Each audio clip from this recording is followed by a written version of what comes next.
Ayan. Mute myself. Okay.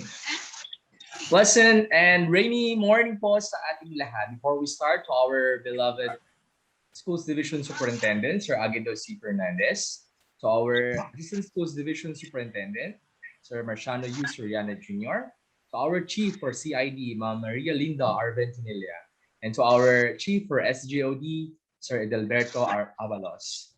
So we are here. So good morning po sa ating lahat. Welcome to our Mentors Research Forum. And this is Sir Enrico, your host for this momentous event. So before we start, let's have the AVP presentation for our opening prayer, followed by the national anthem of the Philippines.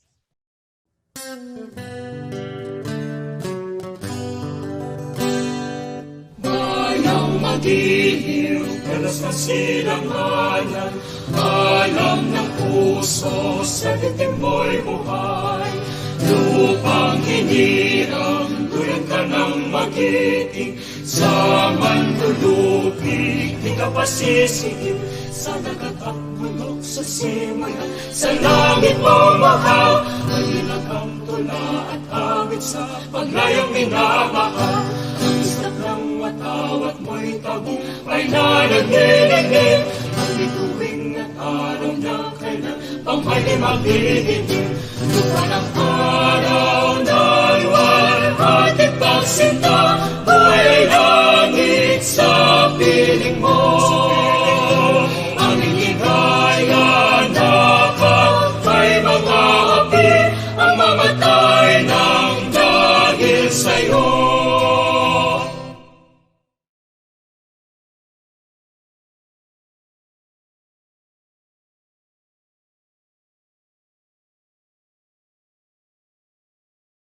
So let's have the roll call of our attendance for this Mentors Research Forum.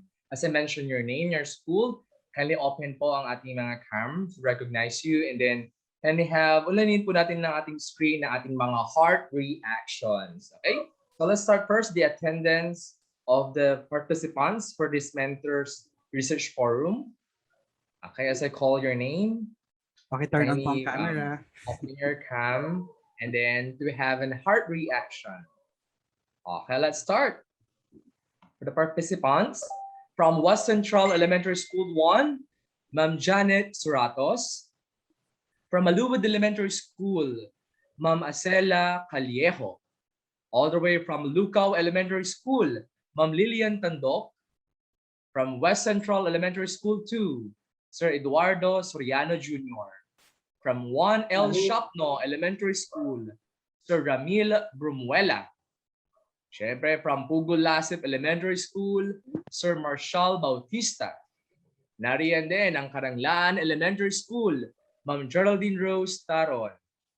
From Tambak Elementary School, Ma'am Leia Duque. All the way from Pascuala G. Villamil Elementary School, Sir Daryl Braga.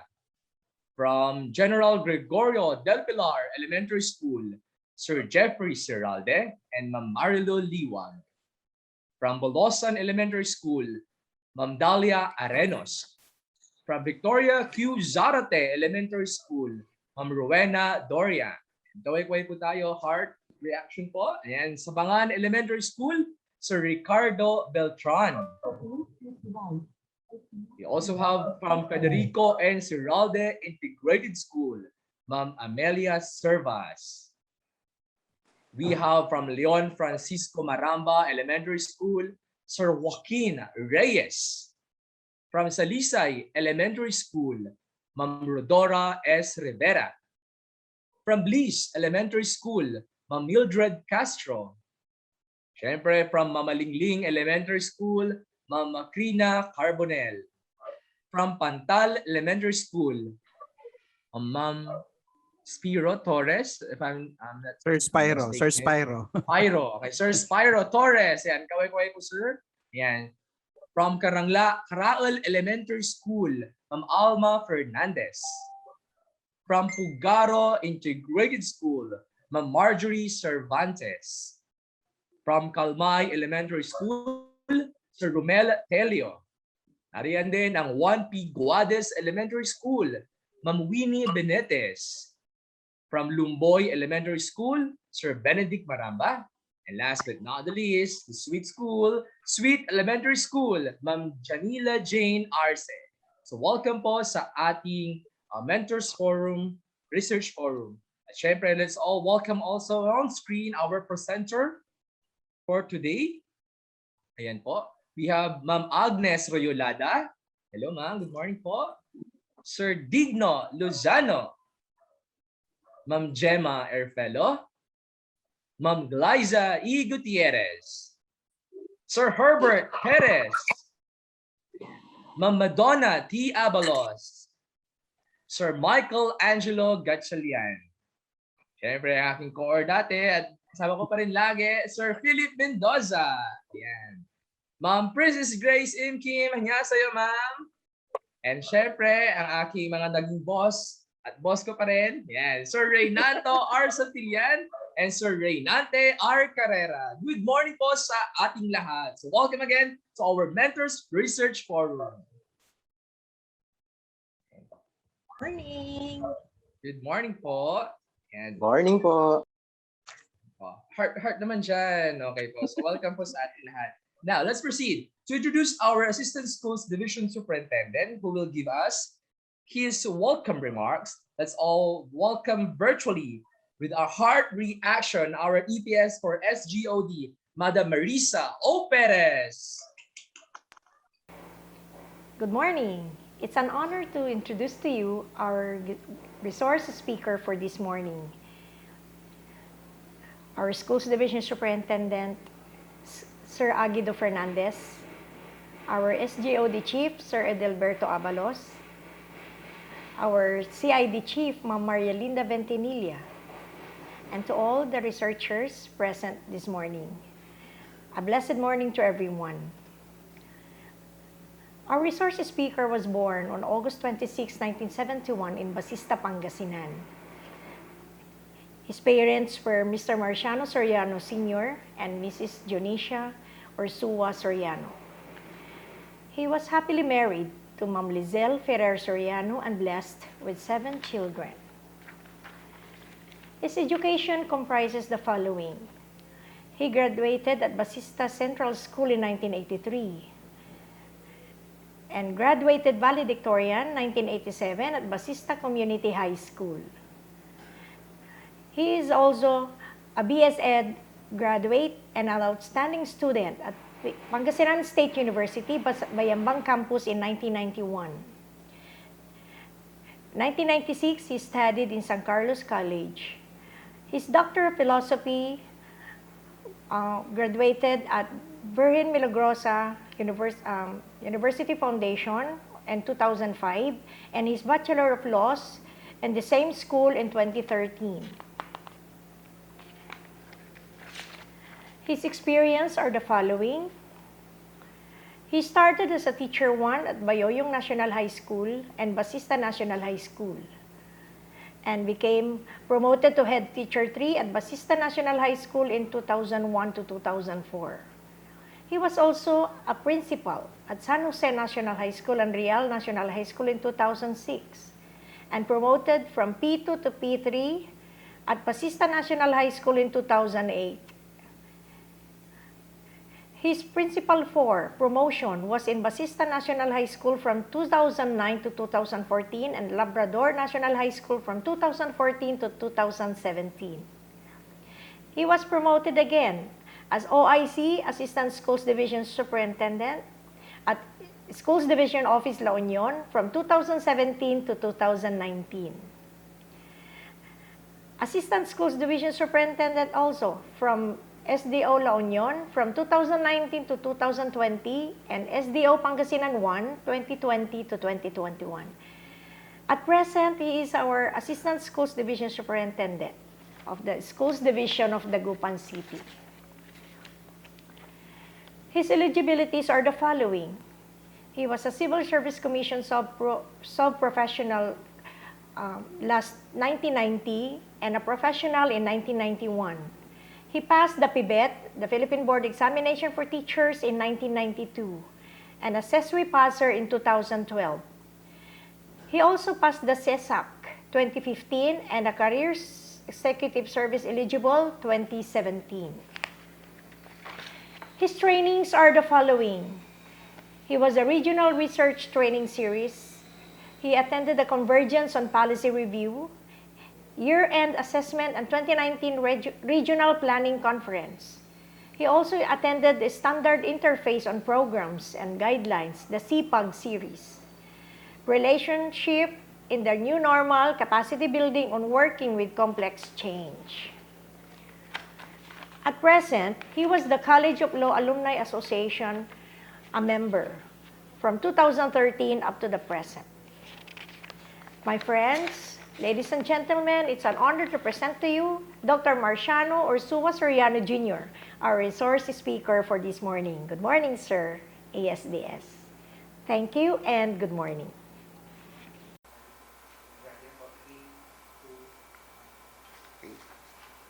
Thank you very much for the nice introduction,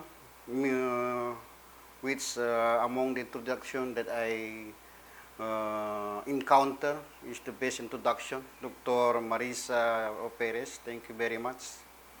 Well, the task given to me is to give a welcome address. So allow me to use the mnemonic word welcome to deliver my welcome address. Well, for W, it stands for a warmest appreciation. I really appreciate you, SDO-Dagupan City, to be my family at this moment. No? An appreciation just because you have welcomed me with open heart on this a very peaceful division office. Next is A. We have there, of course, your enthusiasm to work with you. Give me an inspiration and very enthusiastic for having also with this research forum, which I know I was designated as the Division Research Committee Chair. And rest assured that we will work for the betterness of this committee. No? Then next is L. Well, from June 14, 2021, I already started my loyalty, L for loyalty, to the Dagupan City.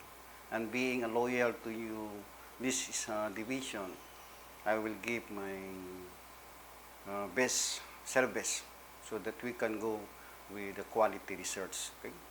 Then next is C. Of course, we need a collaboration and coordination.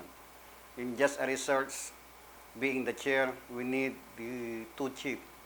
With our CID chief, if it is the research is for instruction, and for the governor, if it is, we have the SDO-D.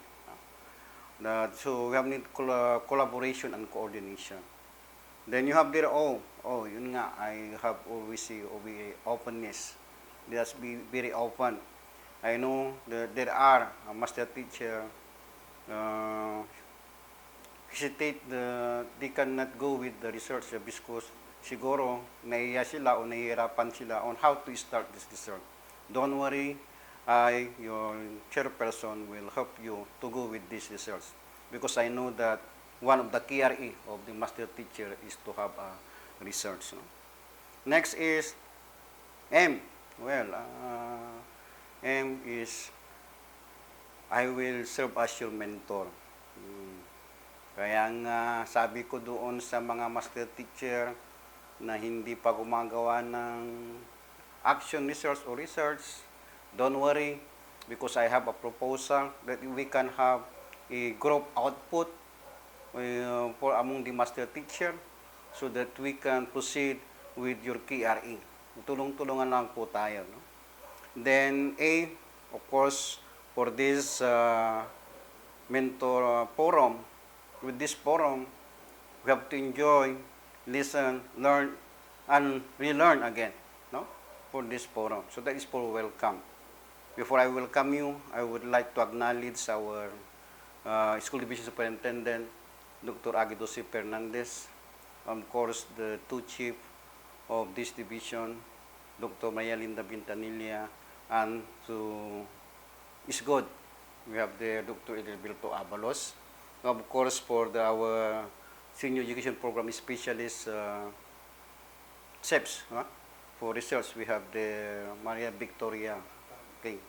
And to all of you, may there participants for this Master Teacher 1 or PDO,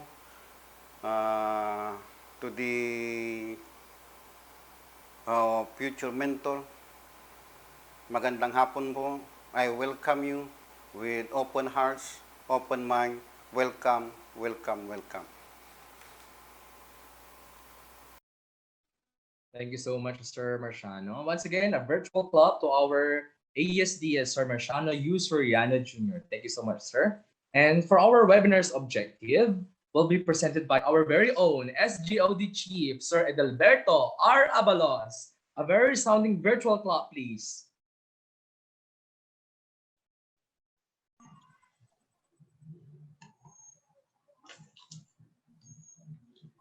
Good morning, sir. Maulan na umaga sa ating lahat. Good morning to our researchers, the best crop of our teachers in the division of Dagupan City. This is an important activity wherein the best minds are gathered today to lead our division in different researches. And I'm happy to note that at present there are already a lot of approved, signed researches. And with you guys on hand, let us try to encourage or invite more researchers to participate. And actually, I propose to Miss Vicky that we also invite private school teachers to conduct researches in their respective schools or areas and to submit it to our division. So with this forum today, I'm very sure that we will have more insights and maybe more suggestions to come. And I encourage you to just give out your mind and tell us what we need to do to improve our product or our researches, because before our researches sometimes it's not already being scrutinized, it's not already being evaluated. But now we have a division research committee that strictly adhere to the standards set by the division office. And so we are assured that all the researchers that is conducted, that will be approved by the research committee, talagang with high quality. And again, let's continue to do this, and let's try to erase the notion that our teachers are just doing researches for the sake of submission, for the sake of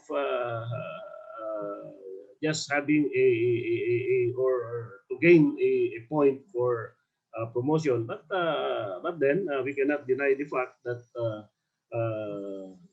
the approved research will have really a big impact in your professional growth.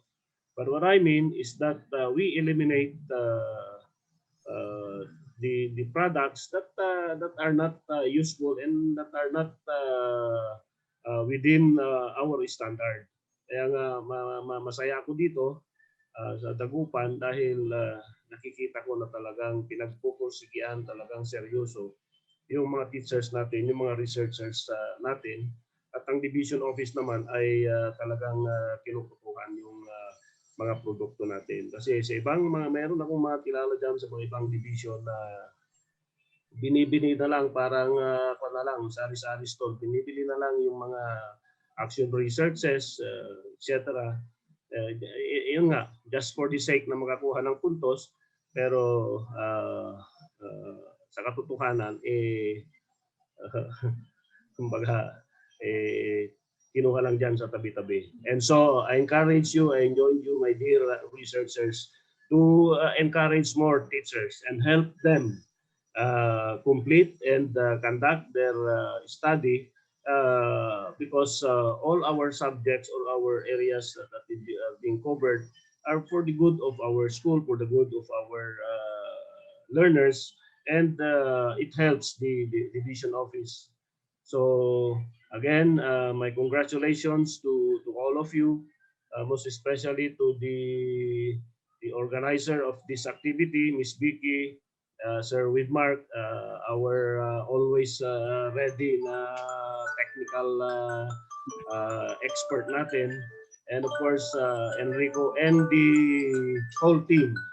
And sa maulan na umaga, good morning Sir Jong, Sir Agi, at sana ay tumigil na itong ulan para hindi na tumaas yung tubig baha na sinabayan pa ng high tide. And lastly, I would like to remind everyone to observe still strict health protocols dahil narinig natin, nakikita natin sa balita na lumalakas at tumitindi itong kalaban natin na hindi nakikita, and most especially that the new variant is already around.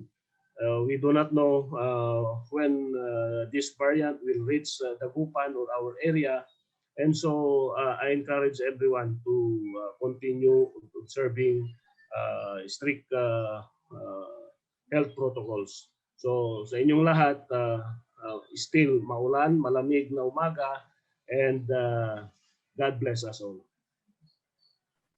And once again, a virtual clap to our Chief SGOD, Sir Edelberto Abalos. Thank you so much, sir. And po, ingat po tayong lahat. And before we start our mentor forum proper, we would like to encourage everyone to please turn on your camera for our photo op. Ayan, paki-open po ang ating mga camera. Kung talagang hindi pa kayo nauulanan dyan sa inyong kinaroonan. Bago tayo magsimula po, when everybody is here, Sir Aguido. Actually, Sir Aguido Fernandez is here with us. Good morning, sir. Good morning po, sir. Good morning. No, morning, sir. I am attending two webinars. No, this one and the Enneagram. No, I am at home. And good luck to each and everyone. Keep safe and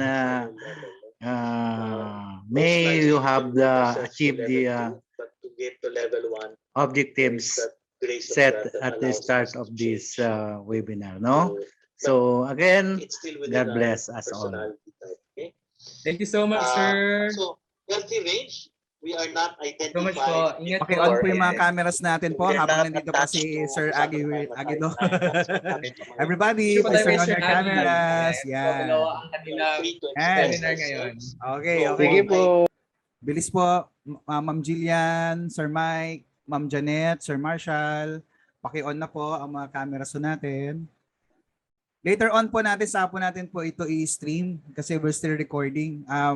Para hindi po ako magka-problema mamaya sa streaming. Maayos ko po. Okay, ready?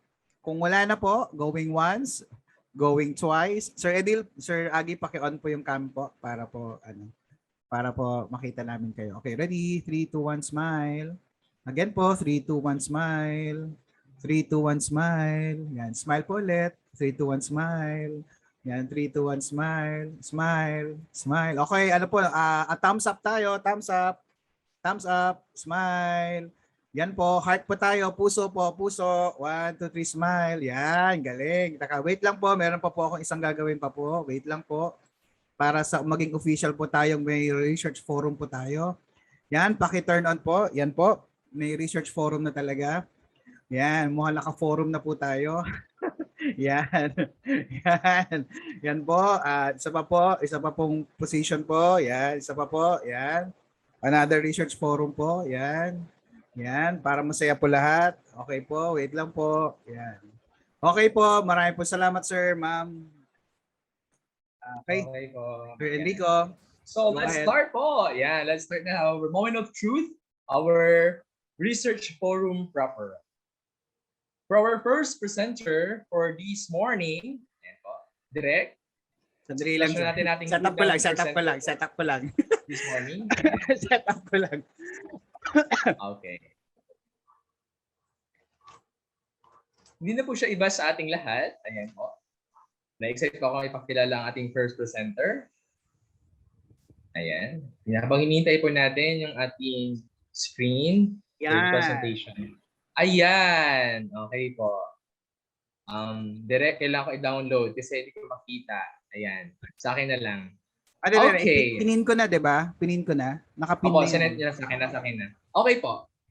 Our first presenter is no other than Dr. Agnes E. Royolada. Is the Education Program Supervisor in the English of SDO-Dagupan City since October 2015. Before becoming an EPS, Ma'am Royolada was the principal of Malanay Elementary School in Santa Barbara from July 2011 October to 2015, and Moises Reba Montan Secondary School in Bayambang from June 2009 to June 2010, both in SDO Pangasinan 1. She was also a secondary school teacher at Calasiao Comprehensive National High School from December 1996 to May 2009. At present, she is the advisor of the Preceptor's View, the official publication of SDO-Dagupan City for English. Dr. Agnes Birriolada earned her degree in Doctor of Education at the University of Pangasinan in November 2019. She has also finished her Master of Education in 2014 and Bachelor of Secondary Education in 1992, both at the University of Pangasinan. She initiated notable projects to enhance and improve the literacy of learners. Among these were Project IRLL, or Improve Reading Level of Learners in 2019, and Project Reading PLLOU Plus or PL Plus, or Provision for Literacy Leadership on Uplifting Schools in 2018.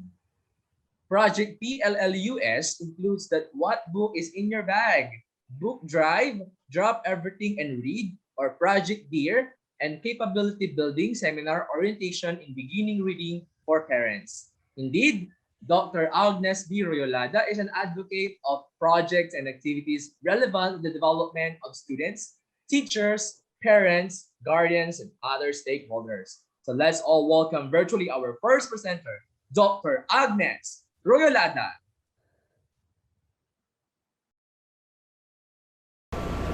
Good day everyone, I'm Agnes B. Royolada, and my research is on reading performance of learners using teacher-made activity sheets. Context and rationale. Reading performance as a main concern is considered the foundation for every learner to make connections and discover new learning experiences as they undergo the changes in their growth and development and prepare themselves to be functionally literate. Good reading performance acts as a powerful weapon for the learners to excel in life. Reading is a habit where learners acquire knowledge and develop new skills. However, many learners are deprived of their rights to learn and earn reading abilities because of different reasons or factors that attempt to derail their chances of attaining better academic performances. Based on the Phil Erie post-test results, Federico N. Ciralde Integrated School and Juan P. Guadis Elementary School are two of the schools in SDO-Dagupan City identified with struggling readers or readers reading below their grade level or non-readers.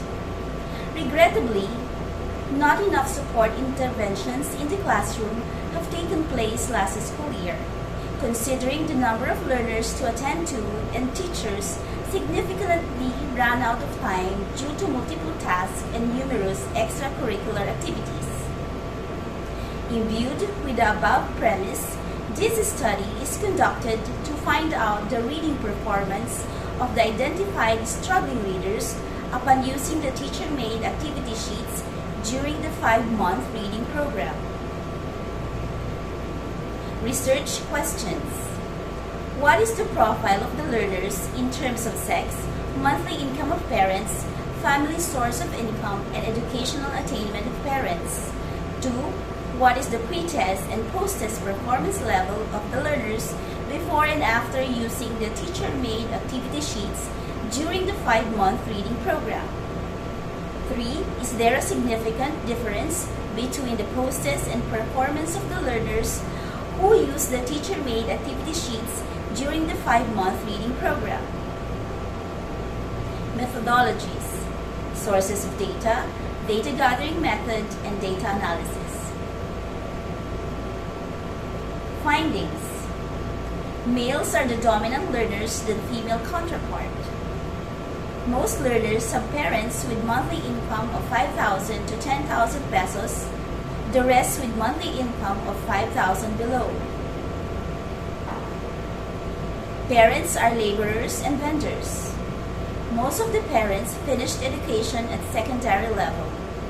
Some learners identified as non-readers during the pre-test are classified as CBC readers after the 5-month reading program, using the teacher-made activity sheets, while most can already read syllables. Recommendations. Create individualized remedial reading plan, especially for the male learners, to target specific reading difficulties of the concerned learner. Craft digitized version and/or audiovisual presentation of the teacher-made activity sheets. Extend financial assistance or incentive for the parents who are actively involved in the literacy journey of their children by the school, local government units, or other benevolent benefactors. Schedule regular kamustahan for parents of struggling readers to ensure that they are capacitated or assisted by each advisor, since most of the parents are not academically equipped to teach literacy lessons. Yes.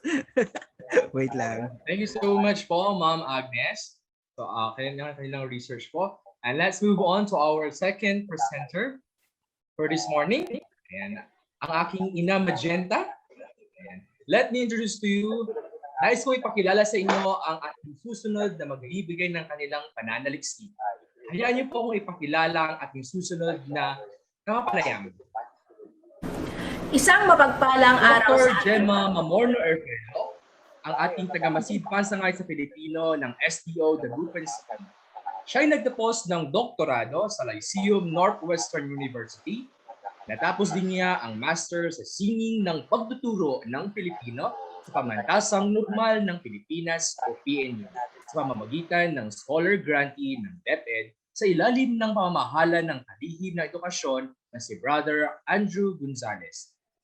Samantalang ang kanyang kolehiyo ay tinapos niya sa Universidad ng Luzon, dating Luzon Colleges. Siya ay may 32 taon at patuloy ang kanyang serbisyo sa DepEd. Sa kasalukuyang 4 na taon nang nanunungkulan bilang tagamasid pansangay sa Pilipino at MTB, MLE o ang Mother Tongue. Samantalang 27 taon siyang nagturo sa Dagupan City National High School. Siya isa sa mga kauna-unahang BERF o birth grantee sa research o pananaliksik noong taong 2015. Noong siya ay nagtuturo pa, siya ay ang coach ng mga mag-aaral sa larangan ng pamamahayag. Madalas nananalo ang kanyang mga mag-aaral sa kanyang sinasanay mula sa DSPC, RSPC hanggang NSPC. Siya ay isa sa mga nagawaran ng matalunggaring na guro sa lungsod Dagupan at naging outstanding na guro sa 3 taon ng Dagupan City National High School. Siya rin ang kasalukuyang tagapayo ng Uliran e-publication, ang opisyal na pahayagan ng sangay ng tanggapan ng mga paaralan sa lungsod Dagupan, Pilipino at ang SDO-Dagupan City. Salubungin po natin ng virtual na palakpakan ang ating ina Magenta, ang EPS4 Filipino, Dr. Gemma M. Erfelo.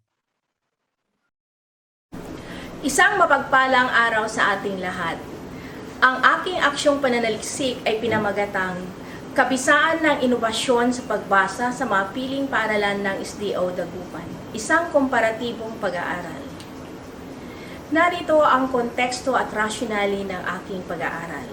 Sa suporta sa implementasyon ng K-12 Basic Education Program, ang Kagawaran ng Edukasyon ay patuloy sa pagpapatupad ng kanyang mandato na makalikha ng produktibo at responsableng mamamayan at maibigay ang tama at pinakamahalagang kasanayang para sa panghabang buhay na pagkatuto.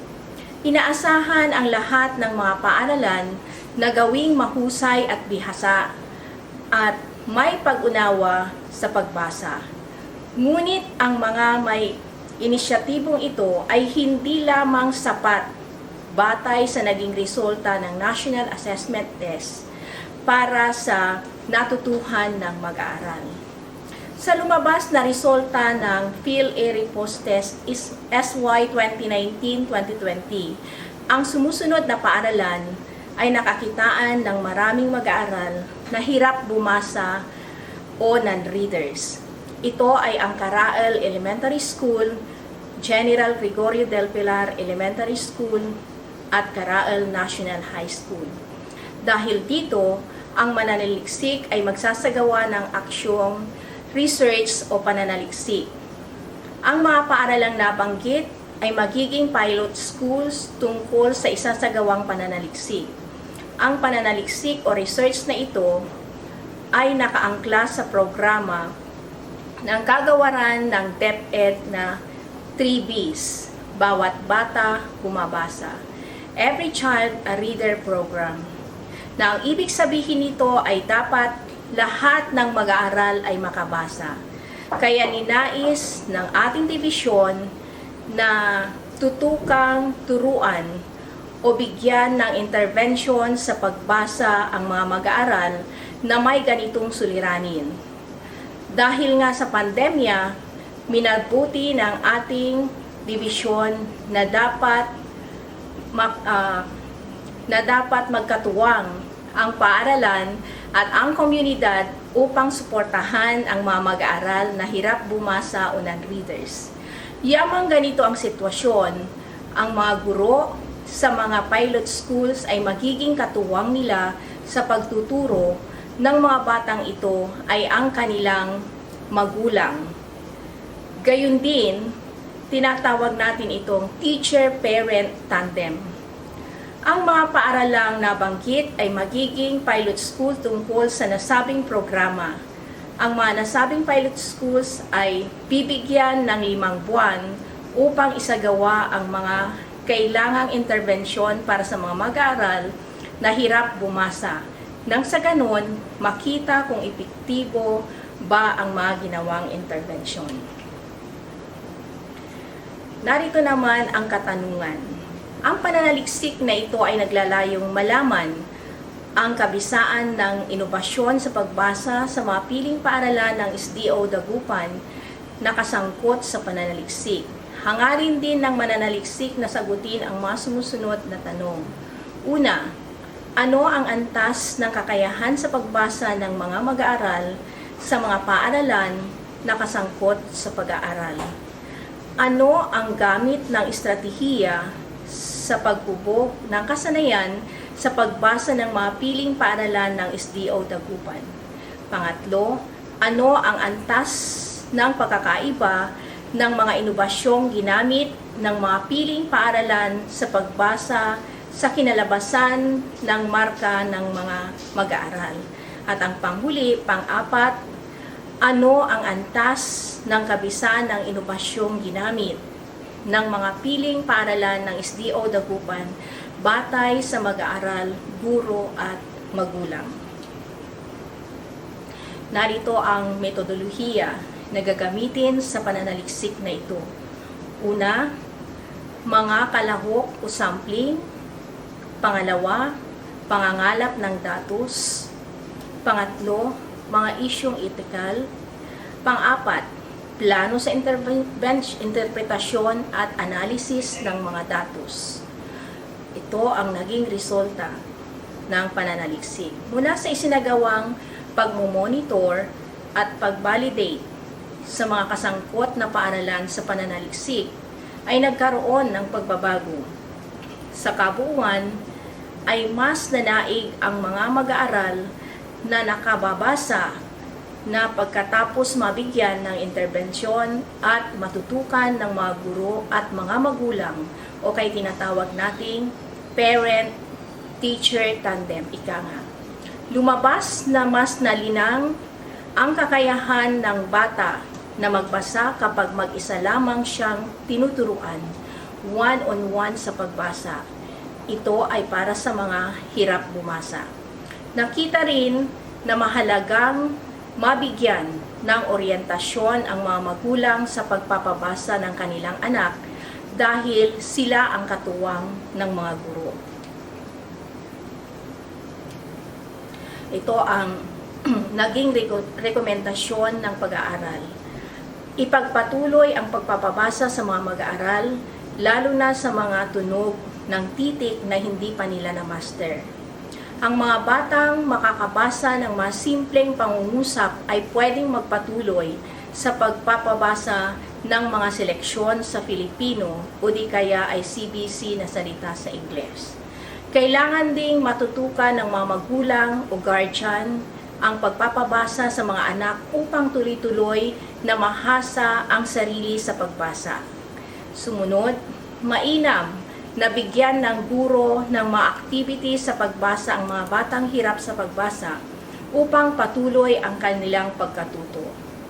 At ang panghuli, gabayan ng mga guro ang mga magulang sa pagpapabasa ng kanilang mga anak, lalong-lalo na itong panahon ng pandemya. Muli, magandang umaga at maraming salamat sa Muli, isang masigabong virtual na palakpakan sa ating kalawang magbibigay ng kanilang pananaliksik, Ma'am Dr. Gemma Erfello. Maraming salamat po, Ma'am. Sa ating ikatlong magbibigay ng pahayag na naging resulta ng kanilang pananaliksik, gabay ko ni Paruntal, so kumatlo tayon, mangiter na bagay-bagay tungkol sa kanilang nagawang pananaliksik. Hayaan niyo po kung ipakilala siya. Si Sir Renato R. Santillan ay nagtapos sa Universidad ng Pangasinan ng Bachelor ng Sekundaryang Edukasyon na nagpakadalubhasa sa larangan ng Filipino. Ang Master of Arts in Education at Doctor of Education sa parehong paaralan. Siya ay naging konsultan sa pagbuo ng ortografiya ng Pangasinan na siyang kauna-unahang regional na wikang nagkakaroon ng ortografiya sa Pilipinas. At naging editor noong inirebisang ortografiyang Pangasinan noong 2016. Naging fellow siya sa 9th UST National Writers Workshop, 4th Palihang Rogelio Sikat at ng linangan sa imahen Retorika at Anyo o Lira. Naging kasapi siya ng Lira noong 2009.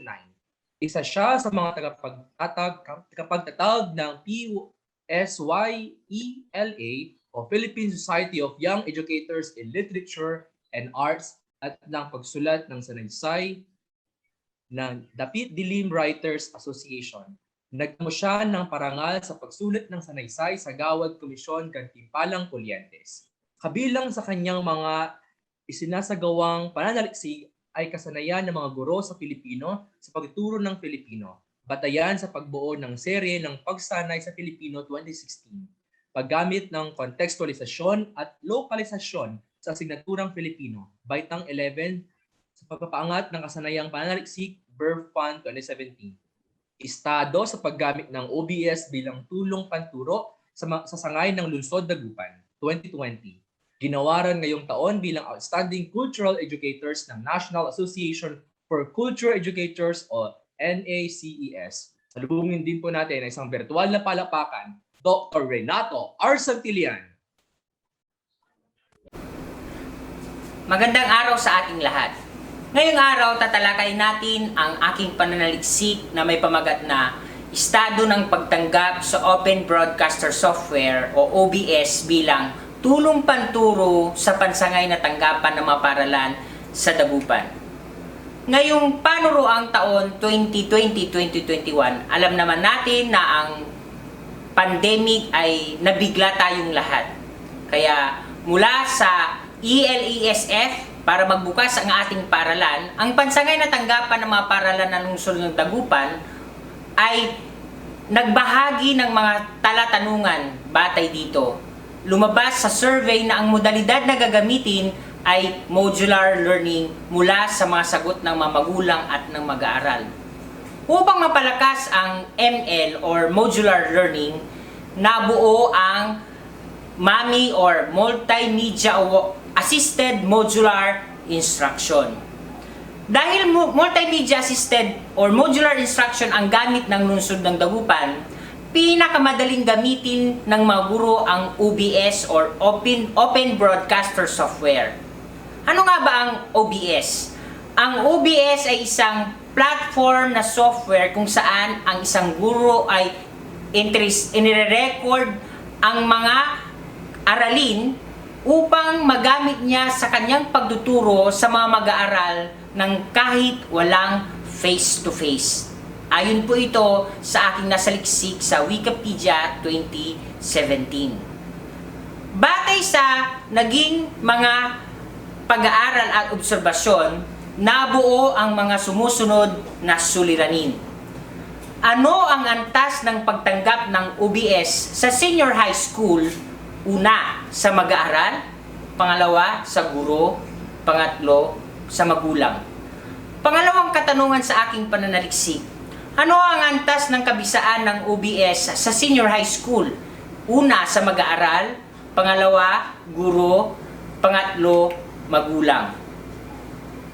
Para mabigyan ng pag-aaral at solusyon ang mga suliranin ng aking mga nabuo, narito ang aking metodolohiya. Gumamit ako ng random sampling. Ang mga magulang, mag-aaral at guro ng mga paaralan ng Dagupan City National High School, Bunuan Bukid National High School, Caraal National High School, Judge Jose de Venecia Senior Technical Vocational Secondary School, Salapingaw National High School, East Central Integrated School, Pugaro Integrated School, at Federico N. Serralde Integrated School ay aking mga sakop na pag-aaral. Sila ang mga paaralan na may senior high school.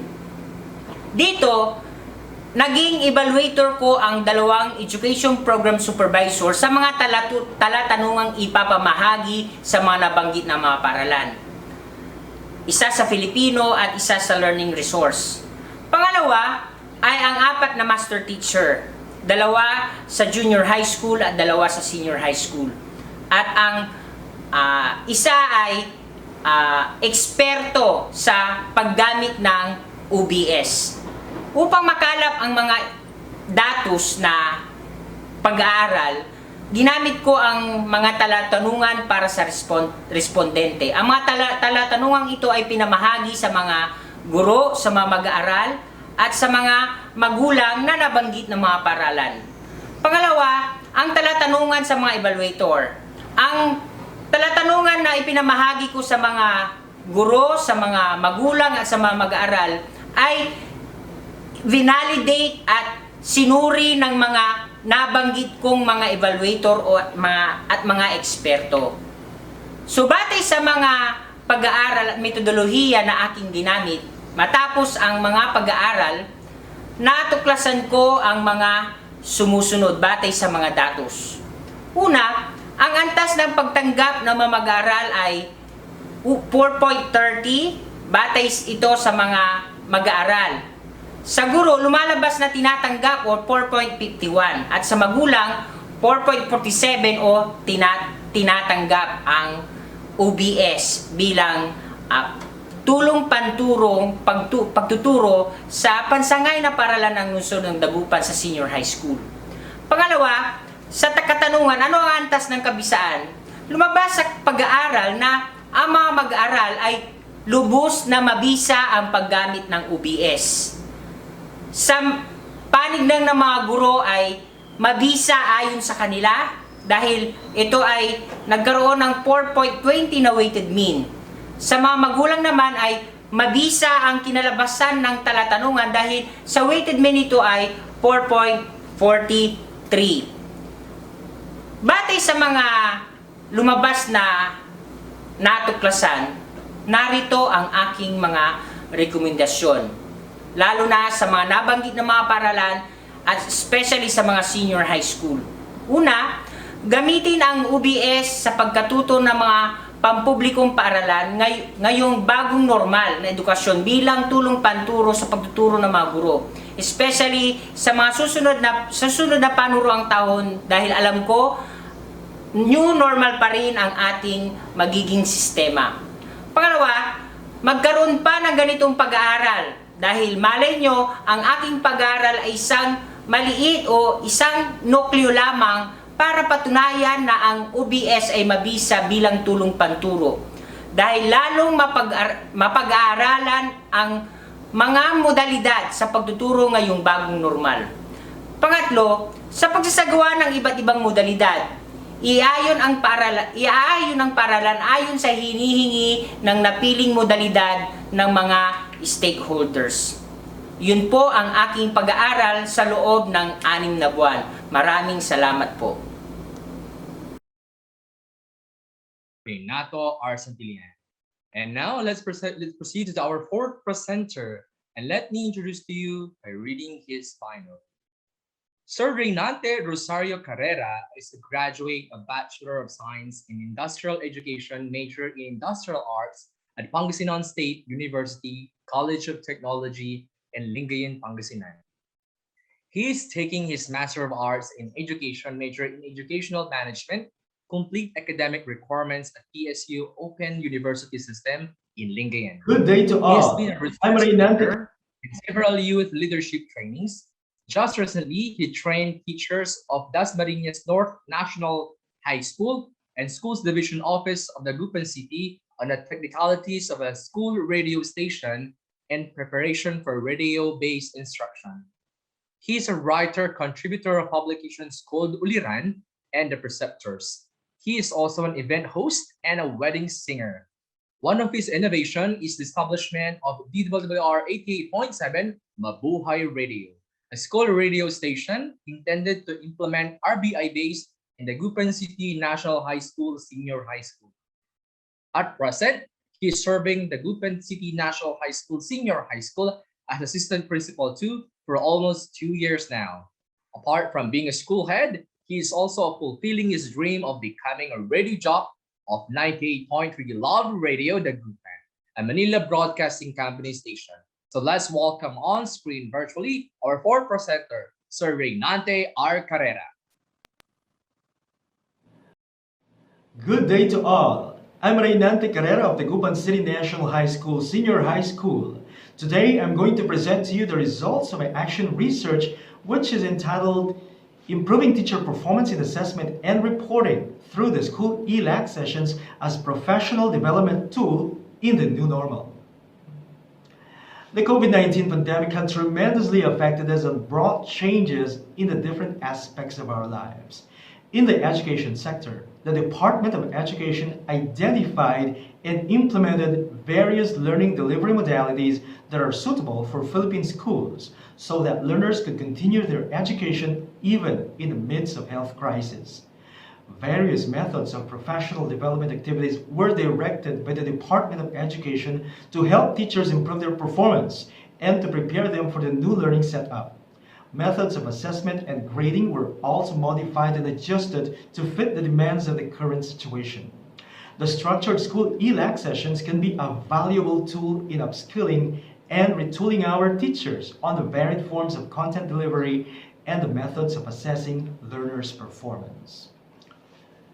This study looked into the school ELAC sessions as professional development tool for improving teacher performance in the new normal at the Dagupan City National High School, Senior High School during the school year 2020-2021. Specifically, the study sought to answer the following questions. The first question is, what is the level of performance of the teachers along assessment and reporting prior to and after the implementation of the school ELAC sessions as professional development tool in the new normal? The second question is there a significant difference between the level of performance of the teachers along assessment and reporting after the implementation of the school ELAC sessions as professional development tool in the new normal? For our action research methodology, all the 65 senior high school teachers of the Dagupan City National High School Senior High School served as the subjects of this study. A content-validated questionnaire was used as the primary tool in gathering the data needed. After the data are gathered, these shall be subjected to the corresponding statistical treatment to arrive at answers to the specific problems. To answer sub-problem numbers 1 and 2 on the level of performance of the teachers along assessment and reporting before the intervention and after the utilization or conduct of structured school ELAC sessions, the mean was computed. The data in Table 1 show how the teachers assessed their level of performance before and after their exposure to the intervention. Customized ELAC sessions as professional development tool in terms of assessment and reporting. Prior to the intervention, the teachers claimed their level of performance to be fair, as evidenced with the overall score 2.59. This is not surprising, given the context in which the new learning setup brought to the fore reforms or guidelines on how assessment and reporting practices are to be done for this particular school year. A closer look at the data would reveal how the respondents assessed 6 out of the 10 indicators relative to their level of performance alongside assessment and reporting practices as fair. Conduct assessment that provides teachers and learners with the necessary feedback about learning outcomes, 2.48. Select, organize, and use sound assessment continuously, 2.38. Measure their effectiveness based on learners' result, 2.44. Use learners' output as evidence to improve professional practice, 2.57. Set target on desired learners' progress, 2.52. And innovate learning tasks using online-offline resources, 2.48. On the one hand, while 3 indicators were assessed to be good in terms of their level of performance or practice, namely implement the learner-centered assessment policies under the Basic Education Learning Continuity Plan, 3.18, include ways in assessing the learners during ELAC sessions data from formative assessment to device interventions, 3.15, and identify the evidence needed to show learners' understanding, 3.0. On the other hand, 1 indicator stood out which showed the teacher's level of performance as poor with regard to integrate performance assessment tasks, 1.76. According to the teachers, this was one area on the guidelines on assessment and reporting practices that had gray areas as they have little knowledge of integrative performance assessments, particularly those that are cross-curricular in nature, from the data prior to the implementation of the structured ELAC sessions on assessment and reporting. Notably, results in the teacher's level of performance after the implementation of the structured school ELAC sessions on assessment and reporting reveal a marked improvement as evidenced by the overall score 3.79, which equates to very good. What were regarded at the onset or prior to the intervention as fair turned out to be areas with improved level of performance, topped by those indicators that transitioned from good or fair to excellent.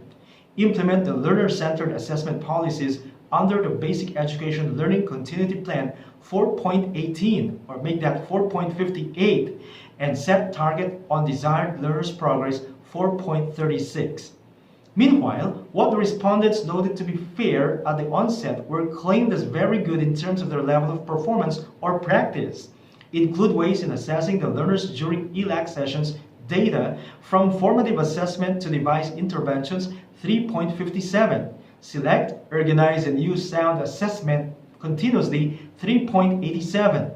Measure their effectiveness based on learners' result, 3.60. Use learners' output as evidence to improve professional practice, 4.0. Integrate performance assessment tasks, 4.15.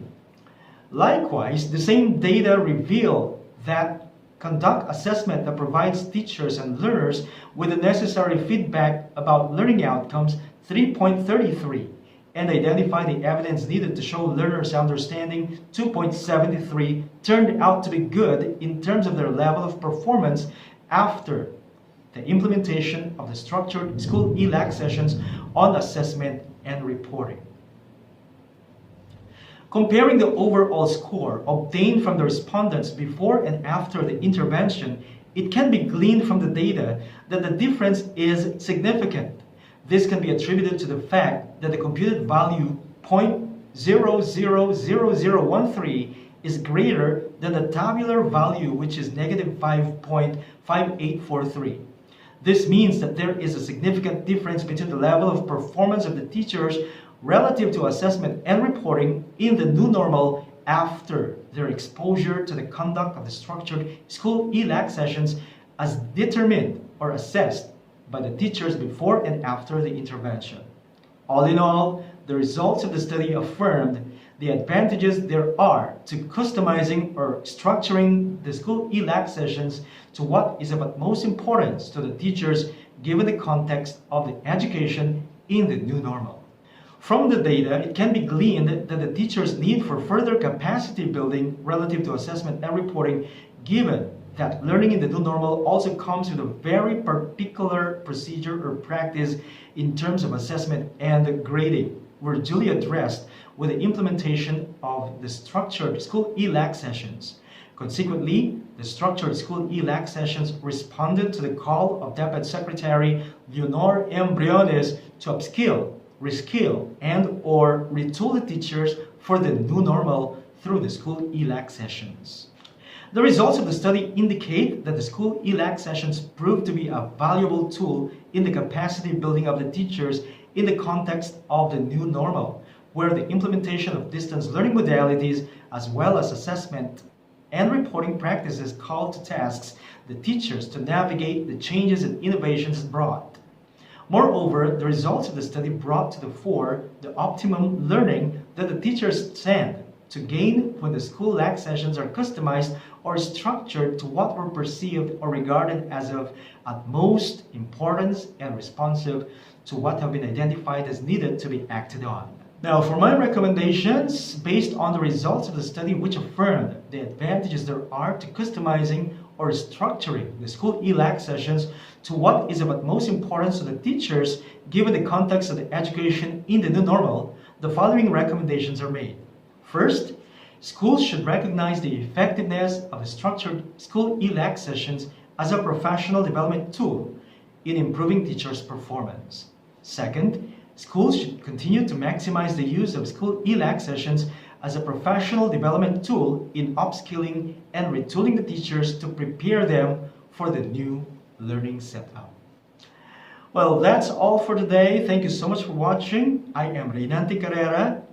God bless us all. Sir Reynante Carrera. Thank you so much, sir. Now let's proceed to our fifth presenter. And let me introduce to you our fifth presenter by reading his bio.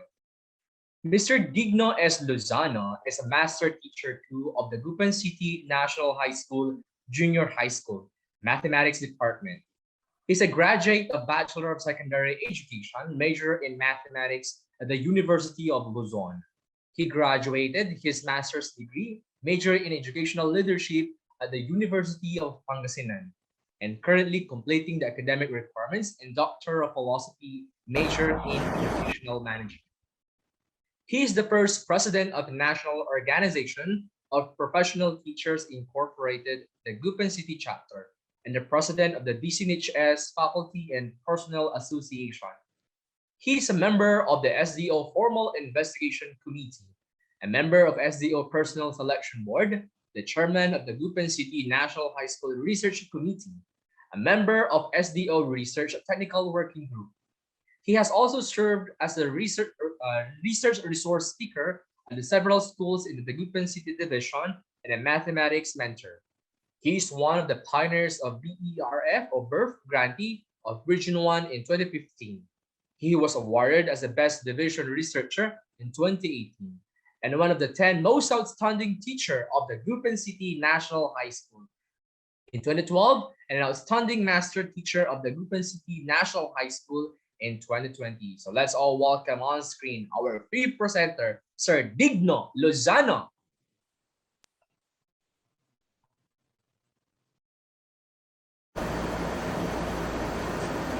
Good day to everyone. I am Mr. Digno S. Lozano, a Master Teacher 2, researcher from the Dagupan City National High School Mathematics Department. I would like to present the results and findings of my basic research entitled Parents' Role in the Academic Performance of Junior High School Students in Mathematics Distance Learning. I started this study with my curiosity on what is the present performance of our students at the Dagupan City National High School and what are the roles or practices that parents do to improve their children's academic performance in the new normal. There may be changes in their practices that are now affecting the academic performance of our students in modular distance learning. And I would like to know if these changes have a direct relationship or have an effect on the academic performance of our students. Thus, it is important to study this issue so that our school leaders, policymakers, and school stakeholders can focus on factors to strengthen parent involvement in education in the new normal. According to UIJA 2016, parents' role is vital in the academic success of our students. They play a significant role in improving the students' academic outcome when they are involved in their learning. And parental roles have a positive relationship to the academic success of their children. Many researchers have also proven that parental involvement has an impact or a significant influence on the student's academic achievement. The heart of Robben-Frenier ecological system theory is that the school, home, and community affect a student's academic achievement. For this reason, all three components, school, home, and community, should work harmoniously to achieve the student's good academic performance. Changes in parents' role in the academic performance of their children can be possible. The parental role in instruction includes teaching children both at domestic and in school. But on the new normal, most of the parents' role in instruction is done at home. The parents practice their role in the education of their child when they assist the child with homework, pays school charges, purchase learning materials, and communicate with the school. Different rules can also be seen when a parent goes to school activities, participate in parent-child conversation for advanced education studies, and listen to their reasoning, and a lot more. The additional changes in parents' role in the new normal is the parents' primary role in modular learning. This is to establish a connection, bridge the gap between the school and the community, and guide the child. They acted as more knowledgeable others on which they should practice being responsible for interacting with teachers, barangay representatives, and other stakeholders to acquire the various materials and resources needed by the learner. Sample the modules or textbook. Regularly check the child's work week plan and make sure that the learner sticks to their schedule. Prepare a conducive learning study space for the learner at home, and give appropriate praises, encouragement, and rewards to heighten the child's motivation to learn. They are now the home facilitator of learning. All the aforementioned practices and their practice indicated in the survey are in accordance with the Einstein 6 typologies of involvement theory. These are parenting, communicating, volunteering, learning at home, decision-making, and collaborating with the community. Even the learner are studying at home, they can still maximize learning when the parents play the role of more knowledgeable other at home. This is based on the two principles of Vygotsky sociocultural theory, the more knowledgeable other and the zone of proximal development. The more knowledgeable other, according to Vygotsky's sociocultural theory, is someone who has more experience and expertise than the learner. This person is often an adult, such as a parent or teacher. But now, because students have to continue their formal education at home, the only NPO in their family is their parents. The Vygotsky sociocultural theory explains that human learning may be a socially mediating process in which the learner may or may not learn, but freely learn, will certainly learn with the more knowledgeable other. The CPD explained the crucial distinction between what a child can do or what a child can do on his own and what a child can do with the help and support of more knowledgeable others. regardless of who serves as the more knowledgeable adult, the important thing is that they have the necessary social instruction within the zone of proximal growth. Parental practices can enhance cognitive growth of our learner. If we can identify parental practices that are reasonably successful in improving cognitive growth, then we may be able to assist more parents in helping their children attain their intellectual potential. The statement of this problem is this research study is focused on parents' role in the academic performance of junior high school students at Dagupan City National High School. It investigated the practices of parents as they play their role as more knowledgeable adults in enhancing academic performance of their children and in developing their study habits in studying mathematics through distance learning. This study sought to answer the research question. 1. What are the practices of parents in enhancing the academic performance and formation of study habits of students in mathematics, and to what extent? What is the general level of the academic performance of the junior high school students in mathematics distance learning? Is there a significant relationship between the practice of parents in enhancing the academic performance and formation of study habits in mathematics and the students' academic performance in mathematics? Number 4, is there a significant difference on the practices of parents in enhancing the academic performance and formation of study habits of students in mathematics when they were grouped as to level of education? And lastly, what are the factors affecting the parents' practices in enhancing the academic performance and formation of study habits of students? Descriptive research is a type of research that is appropriate to my study because I would like to describe the extent of practices of parents, the level of academic performance of our students, the relationship of these two variables, and the difference between parents' practices to their level of education, and as well as the factors affecting their practices. And my research questions are focused on answering the what question. And I use survey questionnaire to gather data about practices of parents in the new normal. There are 200 parent respondents who were selected by mathematics teachers using purposive sampling. Purposive sampling is an acceptable kind of sampling for a special situation. It uses the judgment of the researcher in selecting the sample, or it selects cases with a specific purpose in mind. Purposive testing is utilized most regularly when a difficult to reach population has to be measured. The instrument used to gather data is a self-structured questionnaire.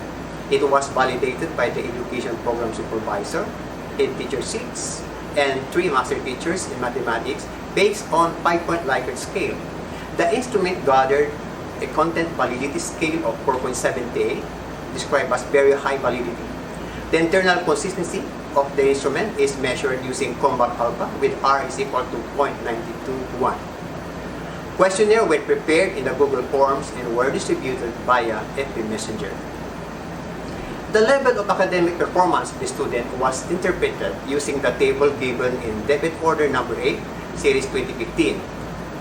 As outstanding, the grade scale is 90 to 100, very satisfactory, the grade is 85 to 89. Satisfactory, the grade is 80 to 84. Fairly satisfactory, the grade is 75 to 79. And did not meet expectation if the grade is below 75. The table also used to interpret the extent of parents' practices. The range is 1 to 1.99, that is rarely practiced, 2 to 2.99, sometimes practiced, 3 to 3.99 described as often practiced, and 4 described as always practiced. We have now the results and findings. Table 1 shows the extent of parents' practices in enhancing academic performance and formation of study habits of students in learning mathematics obtained an overall mean of 3.28, which is described as often practiced. This means that parents do not always practice their role in the academic performance of their children. The finding implies that there is a need for the parents to improve their extent of practices in enhancing the academic performance of the student. Table 1b shows the highest parents practice to enhance academic performance of their children is the indicator which says remind, supervise the child to do homework, written words, performance tasks, activities in mathematics during distance learning with a mean of 3.56 described as often practice. While the weakest parents practice to enhance academic performance of their children is the indicator which says communicate between parents and teachers on students' performance in mathematics with a mean of 2.78 described as sometimes practice. Table 1C shows the highest parents practice in enhancing study habits of students is the indicator which says encourage the child to practice values like obedience, courteousness, politeness, honesty, punctuality, humility, patience, and diligence in studying with a mean of 3.70 described as open practice. The weakest practice of parents to enhance study habits of their children is the indicator which says teach the child moderation and pacing with a mean of 3.17 described as often practice. Pacing is the speed at which we move through a lesson or the rate of delivery for the different parts of the lesson. Good pacing gives student the illusion of speed. Pacing is the skill of creating a perception that all lesson is moving at just the right speed for a student. Regarding the level of academic performance of student based on records, the overall average grades of the junior high school student is 88.39, which means that the academic performance of the student in mathematics during the first quarter of school year 2020 to 2021 is very satisfactory performance. Table 3 shows that there is a positive correlation between the academic performance and the extent of parents' practices in enhancing academic performance and the formation of study habits of students as reflected by the computed value of person R of 0.25. This indicates that how parents interact with children at home and outside has an impact on their academic success. The extent to which parents guide their children academically and guide them to develop study habit has a direct influence on the child's growth. Table 4 shows the result of the significant difference on the practices of parents in enhancing the student academic performance and formation of study habits when they were grouped as to level education using ANOVA or analysis of variance. We can see in the table that the value of F is equal to 2.097 and the degree freedom between the groups is 3 and within the groups is 196 with a p-value of 0.1002. Since the probability value is greater than the significance level of 0.05, the result is statistically not significant. It can be said that the level of education parents do have no significant influence on their practices. It implies that the parents can play their role in the academic performance of their child regardless of their educational status. The results support the statement of Moria 2016 that the most precise indicator of student accomplishment in school are not the family pay or societal position, but rather the degree to which the family establishes a home climate and that empowers learning, convey high yet sensible assumption for the child's accomplishment, and becomes engaged with the child schooling at school or at home. Although parenting practices has no significant connection with parents' level of education, literature suggests that students whose parents have higher level of education may have more effective learning strategy than those whose parents with lower level of education. What attribute to this achievement, as argued by many researchers and theorists such as Lev Vygotsky and Yuri Rubin-Vinier, is deeply rooted in processes of socialization, the learning through observation and parental modeling. The graph shows the factors affecting the extent of parents' practices in enhancing the academic performance of junior high school students in mathematics. Topping the list is the unstable mobile internet connection with 79.8%. Rank 2 is the conflict with the other activities, 73.9%. Rank 3 is lack of available gadgets or equipment, 68%. Rank 4 is destruction in the environment, 66.9%. And rank 5 is lack of knowledge on the part of parents in the child's lesson in mathematics. The extent of parents' practices in enhancing the academic performance of students in mathematics, enhancing the formation of study habit is not always practiced. As a conclusion, the academic performance of junior high school students at DCNS is found to be very satisfactory performance. The student's academic performance is positively correlated with the parents' extent of practices in enhancing the student academic performance and formation of study habits. The level of education parent has no significant impact on their practices in enhancing the academic performance of their children in mathematics distance learning. And lastly, the factors affecting the extent of parents' practices in enhancing the academic performance of junior high school students in mathematics daily, the unstable mobile internet connection, the conflict with other activities, lack of available gadgets or equipment, distraction in the environment, and lack of knowledge on the part of parents in the child's lesson in mathematics. That's all. Thank you very much. Once again, a virtual clap to Sir Digno Lozano. Thank you so much, sir. Now let's proceed for sa ating pang-anim na magpapresent ng kanilang pananaliksik. Let me introduce to you by reading his bio. Dr. Herbert R. Perez is a graduate of Bachelor in Secondary Education, major in Filipino language from the University of Pangasinan. He also graduated his Master's in Education degree, major in Educational Leadership, and finished his full academic performance in Masters of Arts in Education, major in Filipino language from the same university. He also took up and graduated his Doctor of Philosophy in Language Studies, major in Filipino language at the Lyceum Northwestern University Institute of Graduate and Professional Studies. He was a member of the Regional Trainers Team of Region 1 on the 2010 Revised Basic Education Curriculum, a recipient of the 10 Most Outstanding Teachers of the Dagupan City National High School in 2010, and recognized as one of the most outstanding master teachers of the school in 2020. He is also one of the pioneer BERF or Birth grantee in 2015 and awardee of the Best Research Presenter of the first batch of the regional researchers of the Basic Education Research Agenda for Region 1.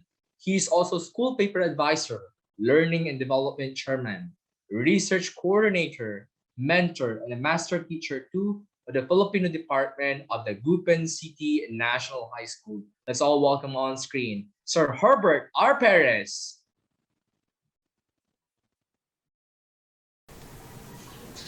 Magandang araw. Ako po si Gunong Herbert R. Perez. Hayaan po ninyong aking ipresenta sa inyo ang mga datos at resulta ng aking pananaliksik na ginawa sa paksang Kabisaan ng Multimedia Assisted Modular Instruction sa pagtuturo ng Filipino sa junior high school. Ang edukasyon ng susi para sa henerasyon ng mga Pilipino na maging ganap at produktibong miyembro ng lipunan. Ang pagpapatuloy ng edukasyon ay isang mabigat na hamong kinakaharap ngayon, hindi lamang ng kagawaran ng edukasyon, kundi maging ng buong sambayan ng Pilipino dahil sa hindi inaasahang pagkakaroon ng pandaigdigang pandemyang dala ng sakit na Novel Coronavirus 2019 o mas kilala sa tawag na COVID-19. Na nagsimula sa bansang China at kumalat sa halos lahat ng bansa sa daigdig. Isang sakit na pumukaw sa atensyon ng buong mundo upang hanapan ng solusyon kung paano ito tuluyang mapupuksa. Dahil sa pandemyang ito ay mahigit na 1.6 bilyong mga mag-aaral at 161 na bansa sa buong mundo ang naapektuhan sa pagsasara ng mga paaralan. Sa Pilipinas, ang krisis sa COVID-19 ay nakaapekto sa halos 27 milyong mga mag-aaral at halos 1 milyong mga guro at kawani, pati na rin ang mga pamilya ng mga mag-aaral. Dahil dito ay nagbaba ng kautusan ng Kagawaran ng Edukasyon upang siguraduhin ang mas maayos at ligtas na pagbubukas ng klase sa panoroang taong 2020-2021. Inihayag din ng Kagawaran na maaaring magsimula ang mga klase ngunit walang pisikal na pagbabalik sa paaralan. Ipinanukala ng Department of Education ang pagkakaroon ng mga alternatibong pamamaraan sa pag-aaral, katulad ng pagkatutong online kung saan gagamit ang mga guro ng iba't ibang web-based platform sa pagtuturo. At pagkatutong offline naman, kung saan ang mga guro ay gagamit ng mga nakalimbag na mga kagamitan tulad ng mga module sa pagtalakay ng mga aralin. Ipinakilala rin ng kagawaran ang DepEd Commons na pwedeng pagkuhanan ng iba't ibang kagamitang pampagtuturo at mga suplementong mga material para sa pagkatuto ng mga mag-aaral. Kasabay din nito ang mga panukalang paggamit ng telebisyon at radyo sa pagtalakay ng mga aralin sa iba't ibang mga asignatura. Gayunpaman, bagamat naghahanda ang buong pwersa ng kagawaran ng edukasyon para sa napakalaking pagbabago ito sa sistema ng edukasyon sa ating bansa, ay nananatili pa rin ang isang malaking katanungan kung handa na nga ba talaga ang mga paaralan at mga kaguruan sa pagbubukas ng klase. Ang Dagupan City National High School, tulad ng iba pang mga paaralan sa buong bansa, ay puspusang naghahanda para sa pagharap ng bagong hamong ito sa paghahatid ng kalidad na edukasyon para sa tinatawag na bagong normal na edukasyon. Makikita sa Automated Learning Enrollment and Survey Form or LESF ng paaralan ang mga datos ng preferensya ng mga magulang kung anong modalidad ang nais nilang pamamaraan ng pagtuturo ang pipiliin para sa kanilang mga anak. Base sa LESF, mayroong 2,202 ang pumili ng modalidad na online learning at 2,711 naman ang pumili ng pamamaraang modular. Nagsagawa rin ang paaralan ng pagsubok o tryout na sinalihan ng 160 mga mag-aaral sa loob ng 2 linggo upang makita ang kalakasan at kahinaan sa napiling mga modalidad. Lumabas sa resulta ng tryout na ang mga klase sa online ay nagkaroon ng integratibong pag-aaral gamit ang mga online na aplikasyon at natuto sa iba't ibang aplikasyong ginamit ng mga guro. Ngunit lumabas din sa resulta na marami sa mga mag-aaral ang hindi makatagal sa pagharap sa kanilang mga gadget at nagkaroon ng pagsakit ng ulo at mga mata dahil sa mahabang exposure sa cellphone at laptop. Nakita rin ang hindi maayos na koneksyon at signal ng mga guro at mga mag-aaral. Ang ibang mga mag-aaral ay hindi nakapagpatuloy ng koneksyon dahil sa kawalan ng internet data. Dahil dito, inilipat ng ilang mga magulang ang kanilang mga anak sa modular na pagkatuto sa loob lamang ng 2 araw na tryout. Sa modular na pagtuturo naman ay nakita ang mga magulang na tinuturuan ng mga anak sa pagpapaliwanag at pagsagot sa mga gawain sa module. Ngunit may mga paksang nangangailangan talaga ng pagtutok ng mga guro sapagkat hindi may paliwanag ng maayos sa mga magulang sa kawalan na rin ng kaalaman sa paksa. Dahil dito ay muling umupo ang pamunuan ng paaralan upang tasain at pag-aralan ang lumabas na resulta ng tryout. Pagkatapos isalang-alang ang lumabas na resulta ng tryout, ay pinili ng paaralan ang paggamit ng Multimedia Assisted Modular Instructions o MAMI bilang modalidad na gagamitin sa pagtuturo sa mga mag-aaral sa panuroang taong 2020-2021 sa Dagupan City National High School. Isa ang asignaturang Filipino na gagamitan ng MAMI sa pagtuturo. Dahil dito ay minabuti po ng mananaliksik na magsagawa ng isang pag-aaral upang suriin ang kabisaan ng MAMI sa pagtuturo ng Filipino sa Dagupan City National High School batay sa level ng mastery ng mga mag-aaral sa mga piling Most Essential Learning Competencies sa asignaturang Filipino.